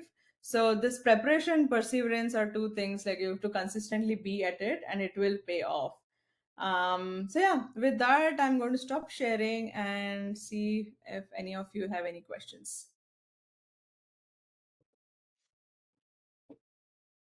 Thank you, Anu. This was really nice.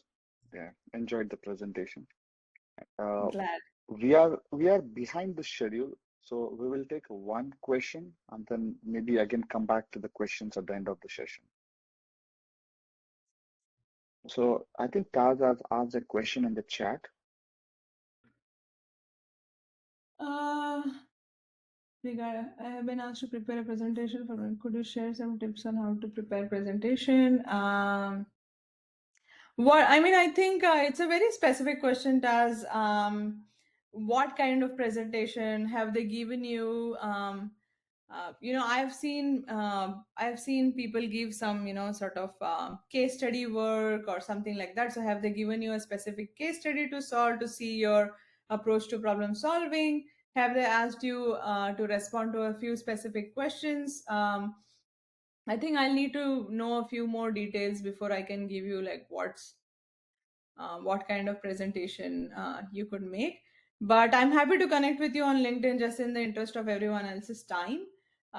Feel free to connect with me on LinkedIn. I'll share my URL here, and then I'll be happy to guide you.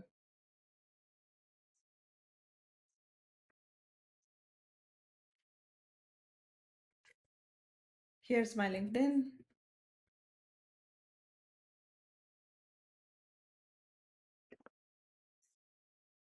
Perfect. Thank you, Anu. So I think let's get to the next, the last session of this presentation, the panel discussion.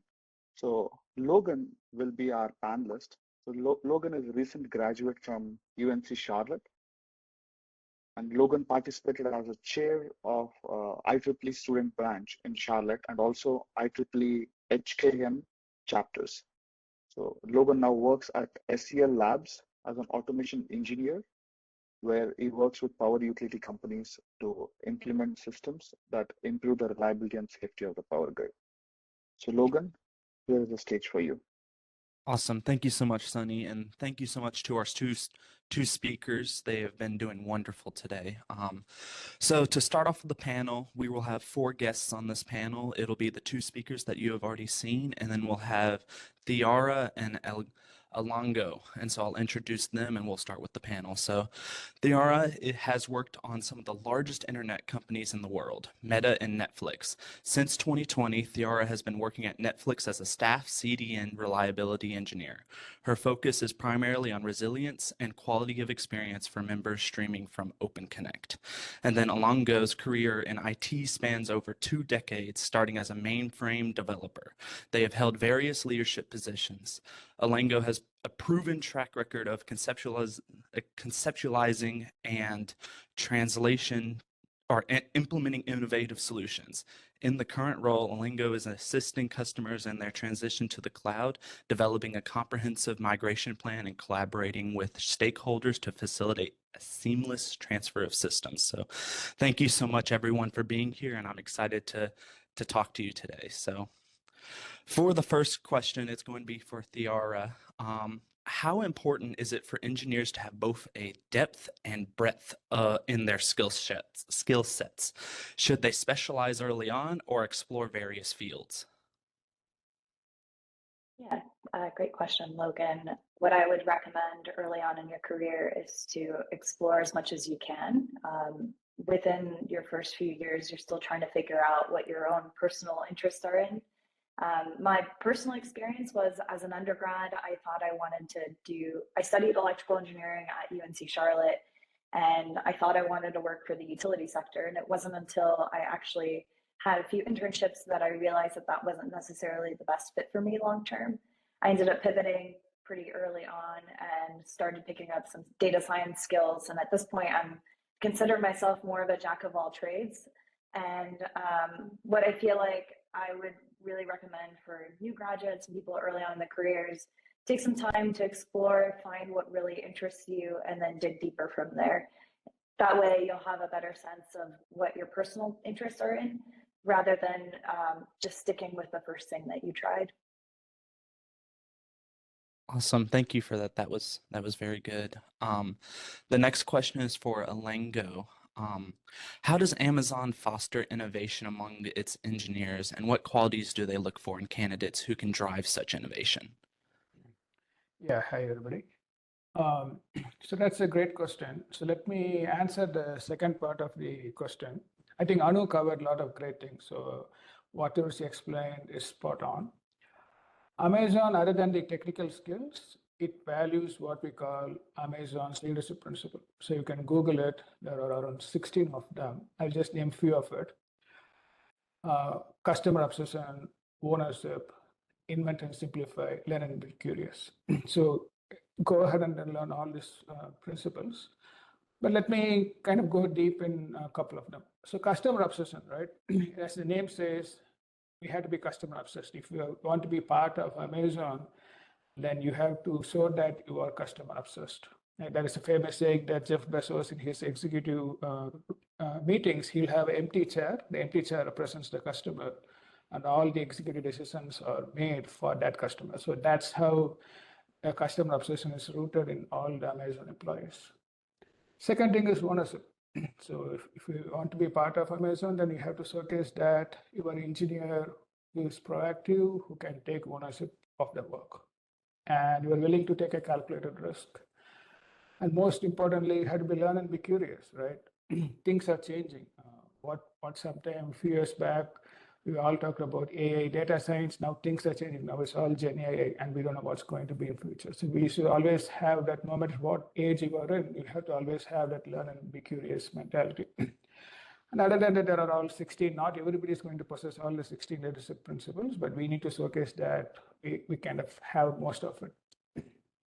So that's something that Amazon looks out, other than your technical skills. Once you are in the company, then for you to innovate, there are a lot of avenues. There is always Amazon is okay to experiment, right? You might have seen Amazon Fire Phone, which kind of came. It didn't work out well, but we did a lot of effort. We experimented, things failed, right? So Amazon helps you, it encourages you to experiment.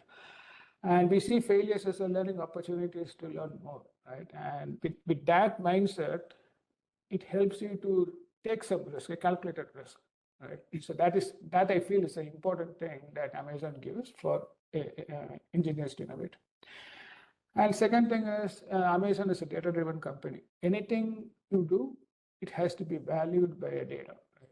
You cannot just have an idea and then execute it. You have to take an idea and then you have to back it up with data. If you have enough data to back it up, then the leadership team is going to bless you, and then you can take that idea and then take it to its execution. Right? So those are some of the ways that Amazon helps you to foster innovation.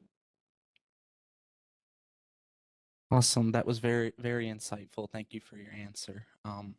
The next question will be for Ms. Judith. How can applicants show soft skills as well as things like their projects with school, personal, and things like that effectively in their resume? Because soft skills are one of those things where it's hard to type out. What are your suggestions on that? Okay, so again, in the interest of space and keeping it concise, the soft skills that you would include on your resume would be those that the job posting calls for.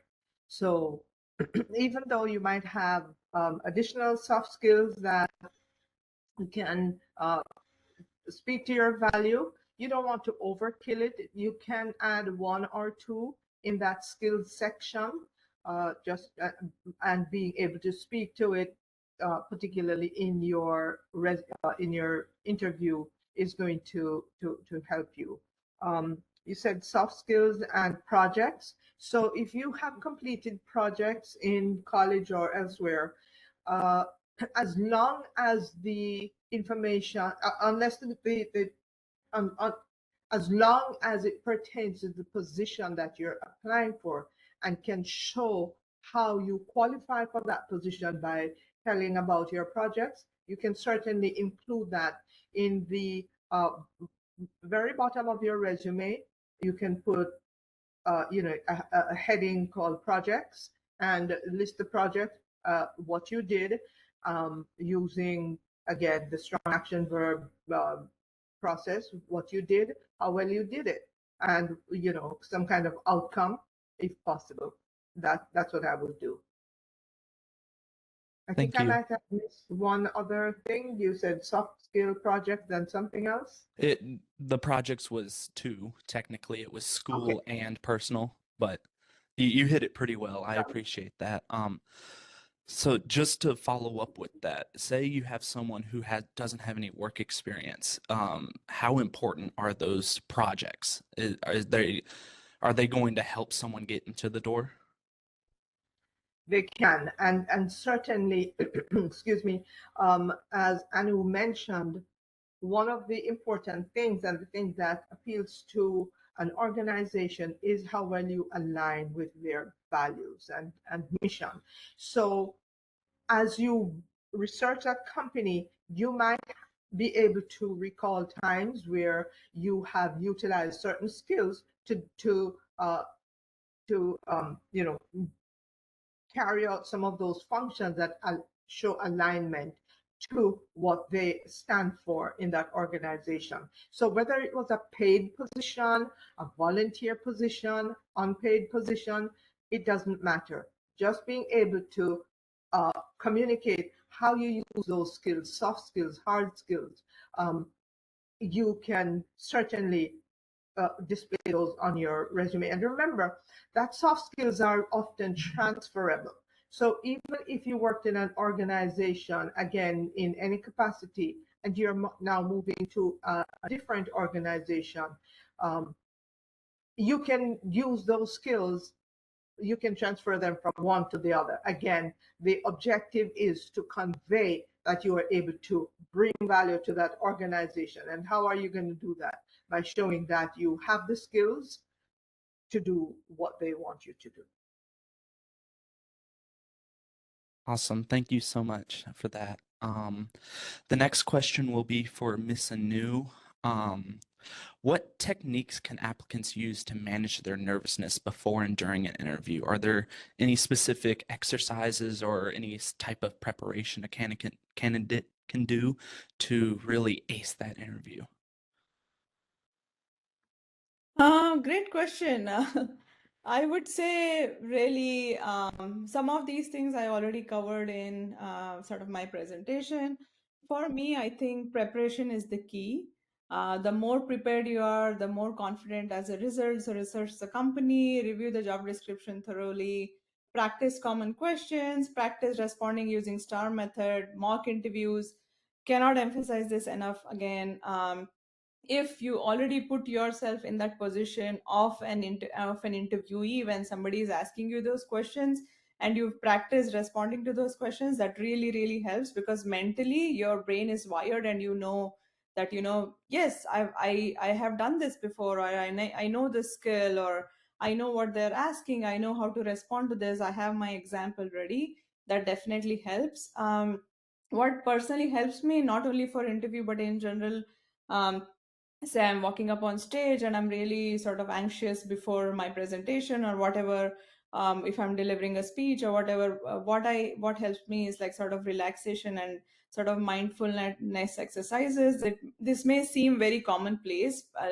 A lot of times we don't give enough importance to this, but deep breathing, basically, deep breathing, telling yourself positively, sort of reinforcing to yourself that you know this, you've got this, you'll do well. And I think what mentally has helped me is sort of visualizing a positive outcome. So they always say like there's manifestation is a big thing nowadays. So, manifesting that the interview went well, manifesting that, you're already moving to the next stage, or you did, you performed very well in the interview. I think these things like sort of positive visualization, imagining yourself confidently responding to questions, definitely helps. So I think these are a few tips over and above preparation and sort of mock interviews and putting yourself there, going ready, having your sort of, pre-interview work really done well extensively, and then sort of mentally calming yourself and positive visualization. I think those would be my tips.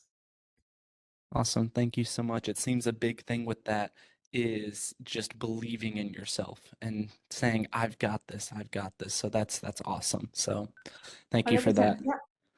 Yeah. The next question will be for Ms. Thiara.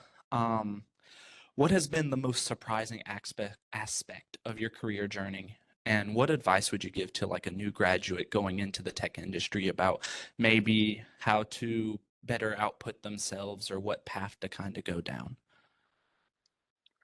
Yeah, I think for me, I didn't realize how important being curious was until I had joined the job sector. What I've found time and time again is as long as you're curious and you continue to ask questions, opportunities will come to you.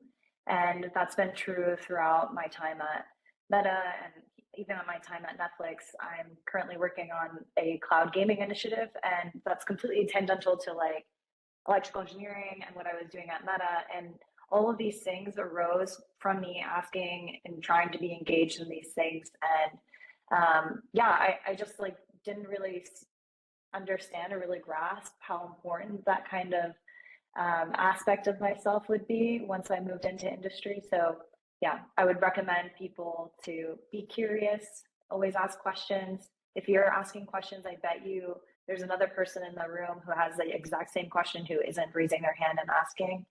And so, yeah, that's really my biggest takeaway is to just always be curious and always think of yourself as a novice, and you have always so much more to learn. Yeah, thank you. That made me think of the 5 why method that I know, where you ask your initial question, but then why is it? But then why this? But then why that? And so just to bridge that curiosity. And so that's awesome. Thank you. The next question will be for Mr. Alango.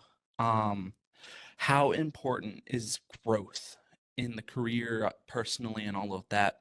How important is that after you have gotten out of college and finished your traditional education? And does Amazon support that within the company?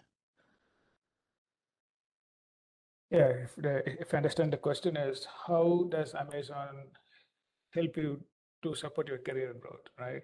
Sure. Yeah. Yeah, so like as I said, I have 20 years of experience. I'm out of college for a long time. But every company, no matter what, Amazon or not, the company is hiring you for the skills you are bringing in, right? It's a business kind of dealing, right? You are bringing the skills, and then the company is using the skills. So as part of it, almost all companies will provide some means to go and upskill it. And in Amazon, that I say is very, very huge. So Amazon has a lot of training and development programs. As I said, things are changing constantly, right? So right now, one of my goal is to go and upskill myself in Gen AI, because that's something that's catching up. And I have tons of the training materials that are out there, and I can't even catch up with those training materials. So to upskill, Amazon as such has a good training platform. The trainings are internal trainings. They also support a lot of external trainings. They help you to get certifications. So as an employee of Amazon, I can choose which area I have to go. If it's internal, it's kind of self-learning. If it's external, then I have a community of people that I can work with. And obviously I can go to the certification route where I can certify myself and prove out to the industry that I know certain skills. So training and development program is awesome. Second and most important thing is mentorship, right? As you kind of go higher in your role, most of the time we kind of be in our own cocoon, right? So that's not good. So Amazon encourages you to have a mentor. No matter what position you are, it always encourages you to have a mentor. So what the mentor provides you with their own experience. And if they're subject matter expert, then you kind of learn more from them. And the third thing is internal mobility, right? In Amazon, you don't need to stick with one role. If you find you can start with a role, and I have seen a lot of peers who have switched roles. So you start with, let's say, you feel that you are all pumped up for technology, so you kind of go in technology, and you find out that maybe you are best fit for a product development or product management. So I have seen people moving from a software development engineer to a product owner, or sometimes program management, where you are showcasing your management skills. So Amazon provides you an avenue by means of which you have that internal mobility. And also Amazon has this great feedback system. So every day when I start my work, it asks, hey, how is your manager doing? It's not like a manager giving feedback to you, but you can also provide feedback to a manager. So that gives you a 360-degree view, because that's more important. It's not always trickling down, but it's also going trickling up, right? So that's very important. So those are some of the ways where you have a constant feedback from your manager. You give your feedback, so your work culture is kind of pretty awesome. You have your own internal, you search for what you want, you have the internal mobility, you seek what you want, then you have a great, awesome training plan and the mentorship. I think those are some of the key things that Amazon provides to support your career growth. Awesome. Thank you. Thank you for that. It seems like Amazon really supports the growth, and just growing in career is very important. So I appreciate your advice with that. The next question will be for Miss Judith. And I think you hit this question a little bit, but I'd like to talk about it a little bit more. What are the most critical elements of a standout resume for technical positions? Is it your schooling? Is it your work experience? What's some really standout things you can put on there? Okay, and that's a good point, because when you talk about schooling versus anything else, there is a very hot debate these days about skills-based resume versus GPA versus resume. So as the conversation goes on, and I continue to participate in them, my chief takeaway is that it doesn't matter what your GPA is. At the end of the day, your ability to do that job is what is going to spell your success. That's what any employer is looking for. And I applaud high GPAs. I got one myself, but that alone is not going to testify to your ability to do the job. So as far as technical skills, I think, again, the key thing is to look closely at that job posting and see what skills are they asking you to bring. Have you done those things in the past? Do you have those skills? And most job postings will not, on most job postings, hardly anyone is going to have everything, 100% of what is required to do the job. Still, go ahead if you feel confident that you have over 70% of the requirements. Put your best foot forward, put your best set of skills forward. Again, using something similar to that STAR acronym that Anu used: CAR, PAR, SAR: situation, action you took, results. Keep that little acronym in your mind, or condition, or problem that existed, action that you took, and the results. Same idea. Being able to tell your story about how you have achieved an objective in the past will relate to the organization that you would be able to do this, to bring these results to their organization as well. So again, it's really drawing on those the skills that they require for you to do the job. They go hand in hand. I think your GPA can be supported by your conveying your ability to do the job. Of course. I hope that answers the question. Yes, it does. Thank you. It seems like less about their certificates and the schooling, more about, can I show my skills and how have I implemented them? And so I greatly appreciate that. And so the next question will be for Miss Anu. You talked a lot about the STAR method and behavioral questions and all of that. What are some common mistakes that you see on the other side of interviews, on the technical side of interviews, the coding interviews, things like that, and how can they be avoided? Great question. I would say a few things that I have seen happen in my experience is basically lack of prep. Again, I think I'm, talking about the same thing again and again. Interviewers can clearly differentiate when a candidate is prepared, has, thought about how this interview is going to go, or what are the skills that they want, that they have to be reflecting during the interview, and versus the candidates who are just like, oh, I'm going to wing this one, I know, I've been there, I've done that. This lack of preparation shows, because a lot of times when you're put on the spot, you fumble, you mumble. So lack of preparation, and also like it leads to, I think, underconfidence during interview. You feel more anxious, you feel like you're not prepared because you aren't. So lack of preparation is something I've seen. And one of the big things that candidates fail to do is ask follow-up questions, or ask more questions, or ask clarifying questions. The ones who don't do well make assumptions and don't clarify those with interviewers, especially in a technical interview, right? It's very important to not make assumptions, ask clarifying questions. Not being open about their thought process, so they think about things or solutions in their own head, and just like sort of, if it's a pairing or a pair programming kind of an interview, they're just doing the writing their own code, or figuring out their own solutions or whatever. So not thinking out loud, not asking clarifying questions, not being collaborative in the approach. As this is, I'm very specifically concentrating on technical interviewing. These are some common mistakes I've seen, versus I've seen interviewers choose candidates who may not have the best solution, but then they have thought through, and they have thought aloud, and they have collaborated with the interviewer, and sort of shared their thought process, and they've been open and adaptive to feedback from the interviewer during the technical interview. What happens is, when candidates do that, the interviewers see that this is a person who's ready to learn, this is a person who is still very open to figuring out solutions, even when they don't know all the answers, or they don't know what the potential solution could look like. They're open to learning, so that's very important. And one other thing I've seen is, a lot of times in technical interviews, the solution is really simple.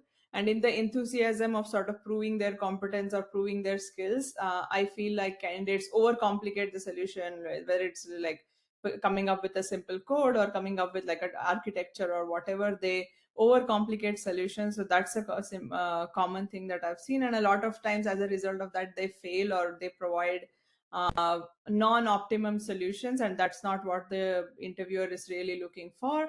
And managing time effectively, a lot of times, like because they are sort of lost either in finding out the solution, or they in general don't know how to approach it, or they are not calm, or they're not thinking out through thoroughly, they don't know how to manage time effectively, and the time is lost, and that also adds to the stress. And ignoring sort of emphasis on soft skills. I think a lot of times you're so hell-bent on proving that you're technically strong, that you either are not using your communication skills properly, or if somebody is asking you follow-up questions, you're not showing your listening skills, and your skills to your ability to take feedback, your ability to sort of listen and take a pause, take a minute, or ability to collaborate. All of these things are also being evaluated in the interview, right? So those soft skills don't come out a lot of times. So these are some of the mistakes I think I've seen candidates do during interviewing. Awesome. I greatly appreciate that. Those were some awesome points, and I definitely think those even helped myself. So I appreciate that. So since we are running close to the time that this is supposed to be ending, are there any questions from the participants that are in the chat or anything like that that you guys would like to ask? If not, I can ask a few more questions, but I want to open it up to the floor.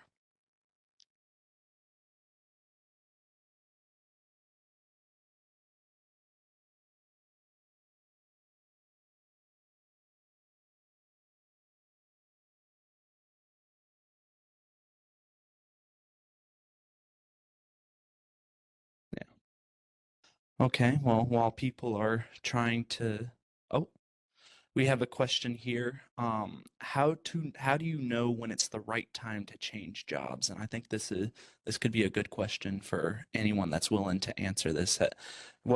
How would you know that? What are your thoughts on that?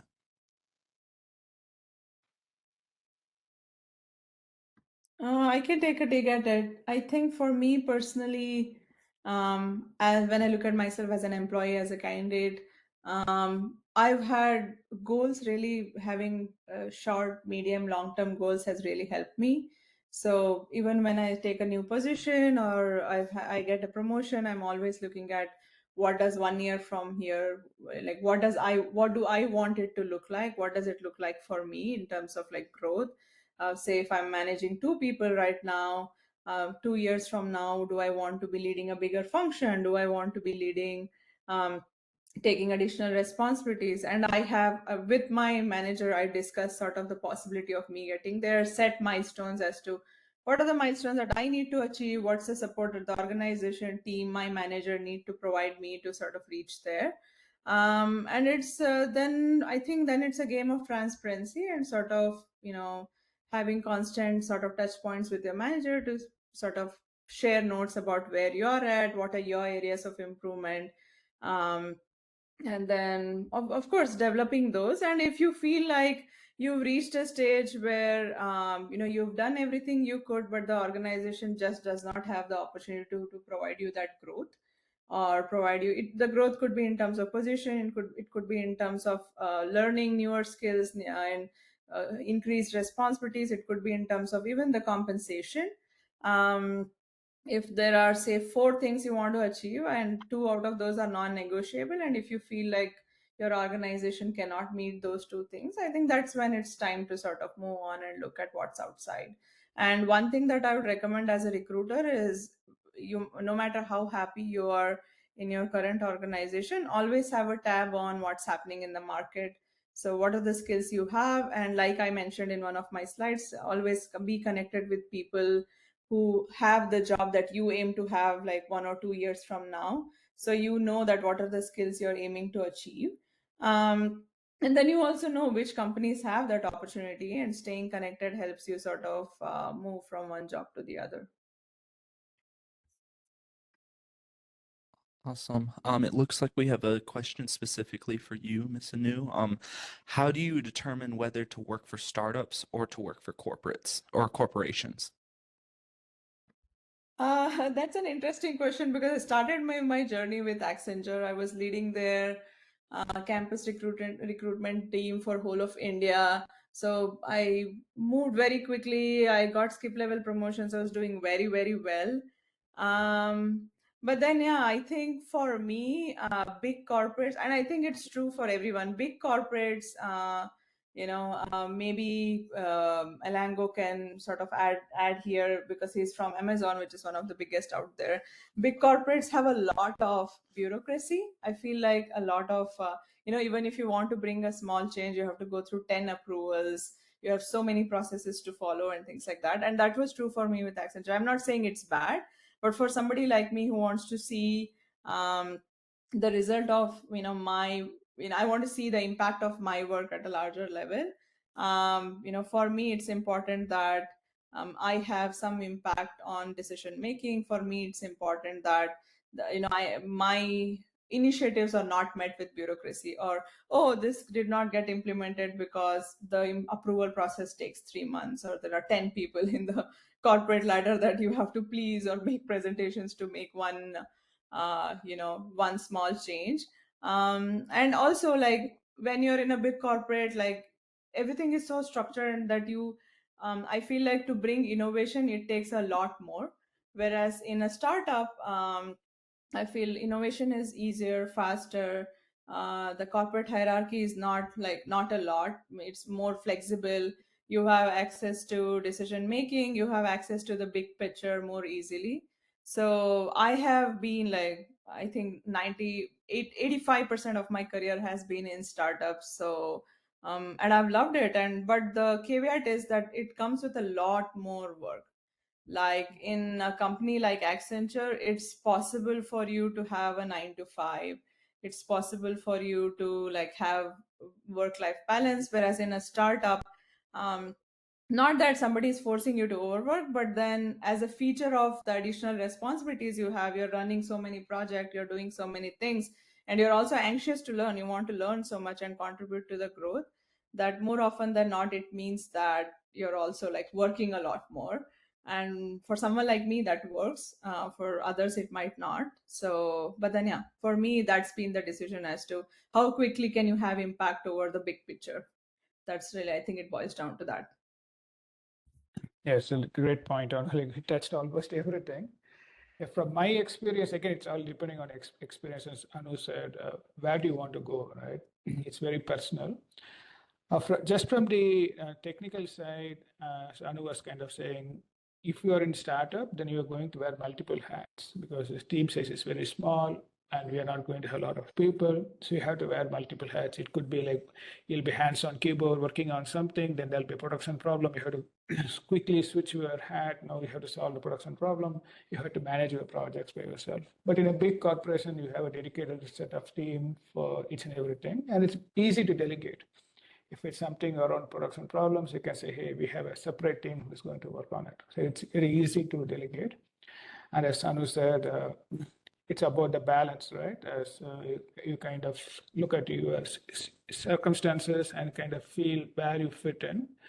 Most of the time, startup is kind of, you learn a lot, you gain a tremendous amount of experience there, but obviously you had to give up something. It's always a balance.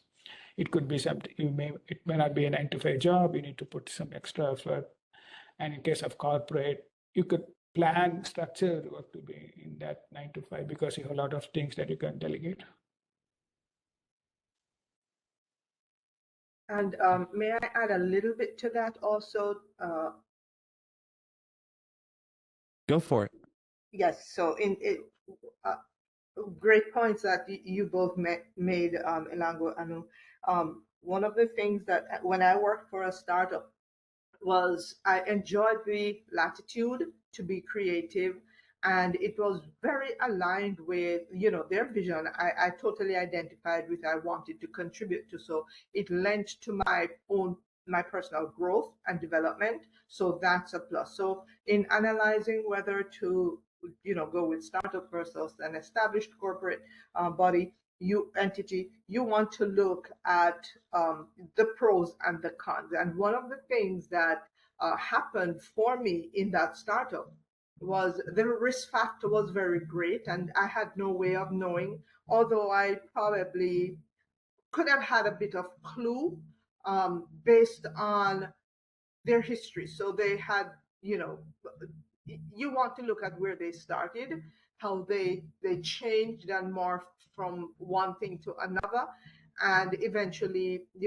within a year they went belly up. So or they scaled back so significantly that my job was impacted as a result. So every organization has risks, and so you would really have to analyze and see what your risk tolerance is, and then go from there. Awesome. I greatly appreciate all of y'all's answers to these questions. It looks like we are at the end of the time for the panel. Is there anything that you guys wanted to hit real quick before we swapped it off to closing remarks? I just want to echo what Anu said. So the STAR format that Anu and then Judith said, just follow that. Any interview, no matter what, it's startup or Amazon or whatever it is, use that format because it gives you that clarity of how you're explaining your ideas, your answers to the question. So just wanted to share that. Awesome. Well, thank you guys so much. I am going to hand it off to Varshi, and I just appreciate you guys for coming and your great insights today. So thank you. Hey y'all. Yeah. Hey y'all, I'm Varshi. I'm the president of the IEEE Student Chapter here at UNCC Charlotte. I want to thank everyone for coming and attending this meeting. Thank you for helping making today's development workshop an incredible success. Your insights and experiences from all the panel members have made such a difference to us, and I'm grateful for your time and your effort in attending this event. Before I let you all go, I want to thank everyone. Judith, thank you for redefining our resume definition and giving us a new perspective on resume writing. Anu, thank you for your advice on managing interviews and how to be a strong applicant. I will definitely be using the STAR method in the future. Thiaro, Thank you so much for sharing your experiences and demonstrating how to be adaptable in our career searches. Nalongo, of course, thank you for speaking about the qualities we should develop to become a stronger applicant in our job search. And Logan, of course, our wonderful moderator, your questions were engaging and helped us build our skills in preparing to join the workforce. It's fantastic to see so many attendees here ready to take on the application process. Thank you to each and every one of you for your time and your passion. And now I'll turn it over to Sunny for some closing remarks. Thank you, Varshi. That was really helpful. So I just want to close by bringing our upcoming events so that you are all aware of what's coming next. So we plan to have a virtual session in the month of July or August. This is some of our, like one of the interesting topics that we'll be organizing with the same team along with the Computer Society about generative AI, because it's making a lot of buzz recently, and we want to know, is generative AI really a friend or a foe, especially for this students and early career professionals. We will have a virtual setting, and the next we will have a hybrid session very similar to this, but we will have it in person as well as have people to join online. And this will have, I would say, a second part of this session, and we'll have some of the speakers from here too. And finally, we'll have an in-person event where we plan to have an on-site facility visit, as some of the speakers have talked about like the importance of networking, mentoring. So this is the best opportunity for students and young professionals to come together, uh, network, and then like we also plan to have some site visit. I would also say the one last thing is follow us on social media so that you are connected with us, and then we could send some of the once this upcoming event dates are finalized. And here are like a few QR codes, and I will also paste the link if that's easier for you in the chat. As a thank you email, I'll also send the link, and as we have discussed, we'll be sharing our presentation and video with you all. With that, thank you all once again for joining this presentation.